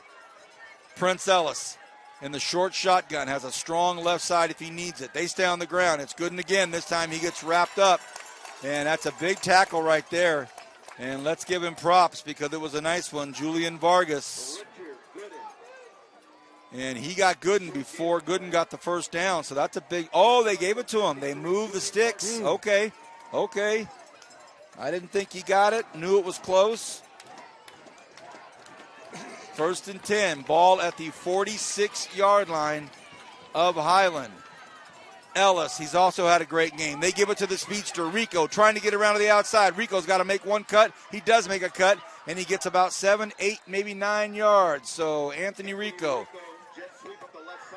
you and I would have him, every play would use him, but they've got to use him sparingly. And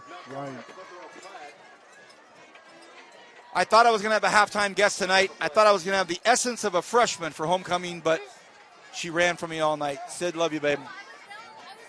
You're supposed to come over here and meet the TV guy. Sydney Kumpel, the world's greatest freshman. See you, babe. Bye. The best. That's funny. She doesn't know she's supposed to come to the TV reporter, right? I'm supposed to walk through the stands and say, hey, let's go. advance. He's a freshman. That's exactly right. There you go. Sidney Kumpel, one of the family friends, as we see the ball being marched back. What happened here? Oh, my goodness. Personal foul on the Falcons at the worst possible time.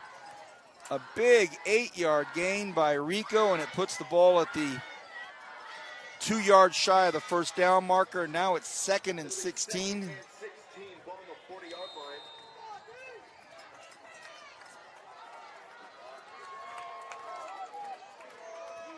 Ellis rolls to his left. Ellis in trouble. Is going to have to get rid of it. And a flag on this one. And this might be either a face mask or a horse collar. It's getting pretty officious here late in the deal. But then again, tempers have been flaring since late in the second quarter. We've seen some flags fly recently. Mata done for the night. Most certainly won't be back in this evening. There's a shot of superstar number 5 right there. JoJo out for the rest of the night. And it is a face mask call against Highland. So the ball zigzags back and forth, east and west, and it looks like it's going to be absolutely dab smack in the middle of the H on the far hash. 50-yard line, 2nd and 6. Prince Ellis and his Falcons trail by 8. They need a touchdown and a 2-point conversion. Ellis tosses out here, and it's caught out there by Anaya. Anaya makes a big catch but takes a huge hit. A big hit by Grayson Rogers and Jalen Bailey. Big pop, but you got to hand it to Brian Anaya. He popped right back up. No gain. Man, what a hit for no yards.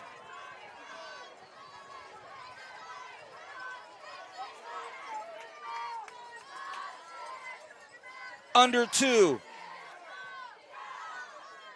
2 down territory. They've got to get 5 yards in 2 plays.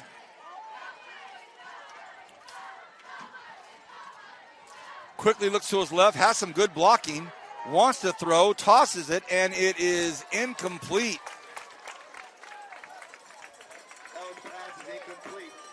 He was hurried out there by Silas Alva.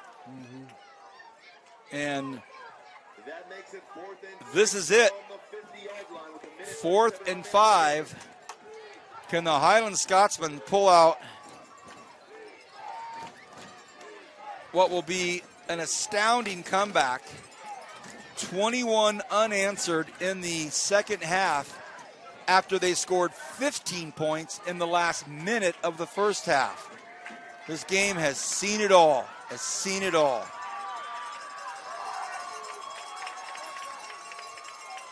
Here it is. It all boils down to this. And it's going to be a timeout taken by Coach Gutierrez and his Highland staff. They want to talk it all out.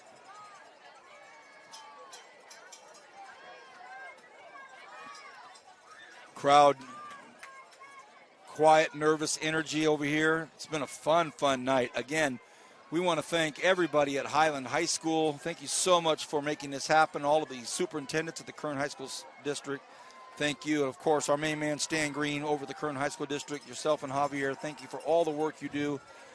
To Valley Strong Credit Union, thank you for allowing us to be here with your sponsorship. And Premier Lighting, we will have the Premier Lighting Lights Out Player of the Game. We're going to have to announce it pretty quickly at the end of this, but this game not over. Principal Deborah Vigstrom, Assistant Principal of Instruction Jasper King, the AP of Administration Brad Hull, the Activities Director Megan Barber Smith, and our good friend, the Athletic Director Justin Finch. Here it is, everybody. After all this tonight, it comes down to this play right here. 4th and 6. They bring the pressure.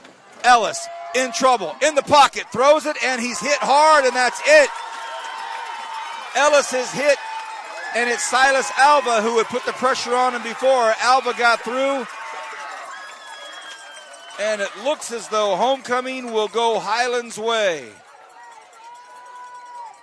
Ellis stepped up in the pocket, and for a brief moment, I think he thought he had a play. I think he thought he had a throw.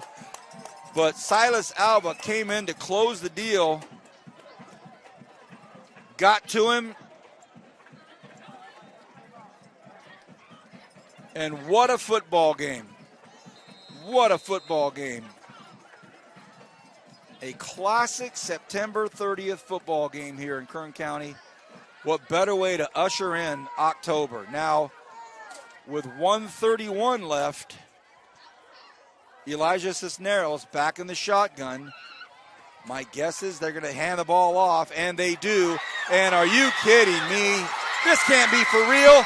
This can't be real. It is real. Touchdown. It's really happening. Adrian Juarez. Blast through the middle for another birthday touchdown.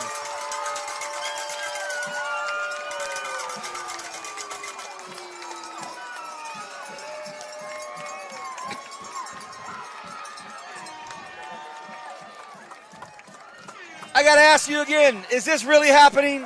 Is this really happening?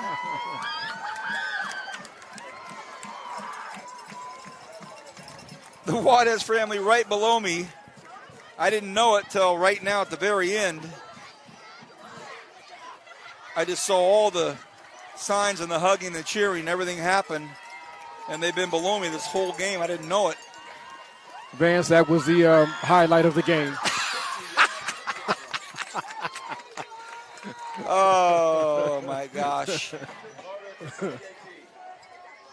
And Peter Parra to kick the PAT. It's up, and it is good. And Highland now leads 44-29. Oh, my gosh.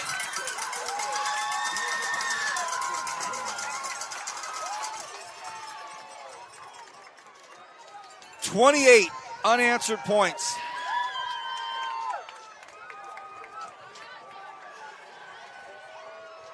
By the Highland Scotsmen. And the way this first half ended with Independence scoring 15 points in such a short amount of time right before the half, all the momentum had shifted. They received the ball to start off the second half. Anthony Rico takes the opening kickoff for the third quarter, 52 yards almost.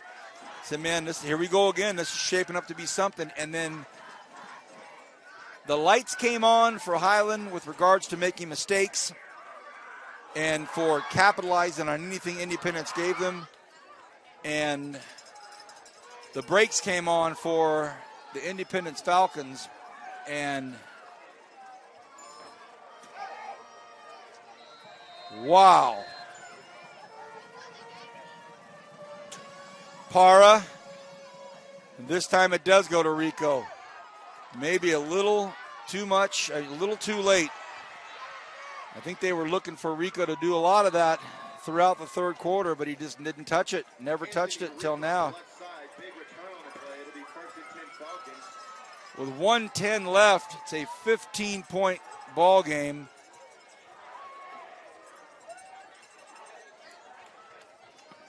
You know, Vance, it looked as though Independence was lining up thinking that Highland was going to stall the game, was going to run the clock out. And so they were almost like they were on their heels. And that didn't happen.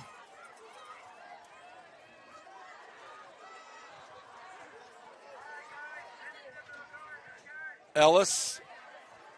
And they toss it over to Anthony Rico. Short gain on the play.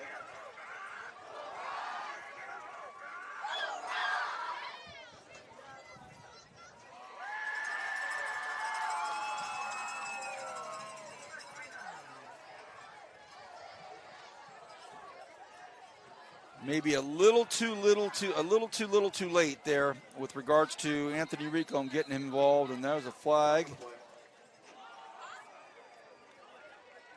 And it's going to be encroachment on the Scotsman. Well, Julian, for our Premier Lighting Lights Out Player of the Game, you had quarterback Jojo Mata, who ran that offense so perfectly, had his own touchdown toss and run. And you had Gonzalez, Venegas, Safa all doing their thing. 1st and 10, Ellis fires. This is dropped. right in the hands of Amarius Rowell, but he cannot make the catch. Clock stops. But we also have we have our birthday guy, Adrian Juarez. What a second half. And I mean, to come in the game when the quarterback goes down and take over, and that's what we just witnessed. Well, he took over the third quarter and the fourth quarter, and then to your point, Mata goes down, no big deal. Just put it in the Wildcat to Juarez, and it's over.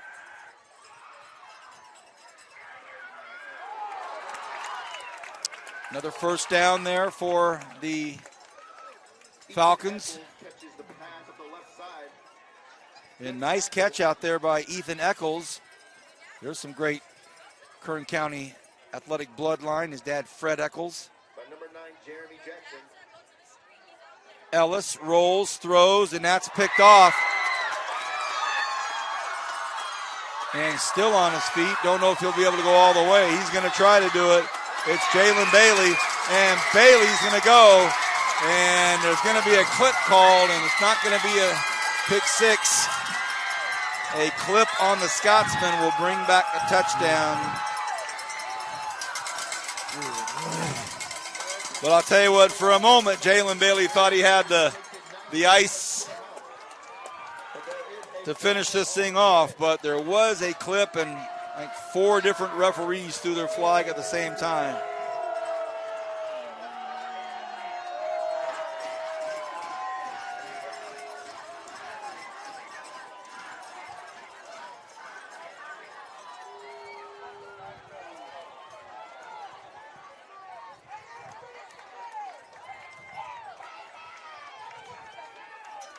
So a great play by Jalen Bailey. Can't take that away from him. It's one of those scenarios where highly unlikely that the player that was clipped would have ever made a play on Bailey, but that's not the rule. Mm-hmm.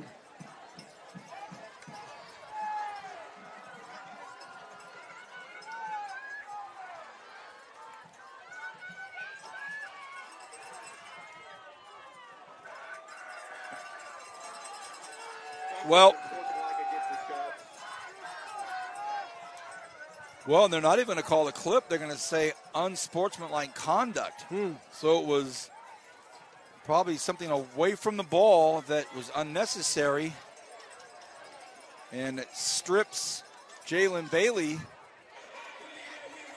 of a 85-yard pick six. But it is Highland ball, and that'll do it after this snap. It sounds like my partner Julian Wilson and I are in complete agreement that the Premier Lighting Lights Out Player of the Game will be none other than the birthday boy himself, number 28, Adrian Juarez. Adrian Juarez, the player of the game tonight. What a great one for him.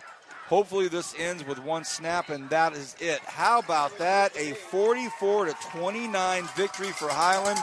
28 unanswered points, and for as good as Independence looked early, Highland looked better late. Julian, your final thoughts on the game before we say goodbye? No final thoughts. We've been looking for a great game this season, and I think we got one tonight. We had great weather. Everything went smooth. It's homecoming. We even got food. We got fed. So it's been great.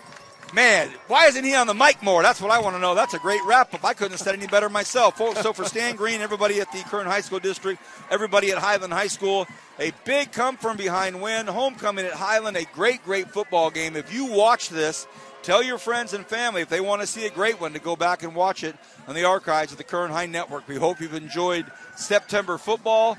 Tomorrow morning we wake up and it's October. Have a wonderful weekend. Good night and God bless. Good night.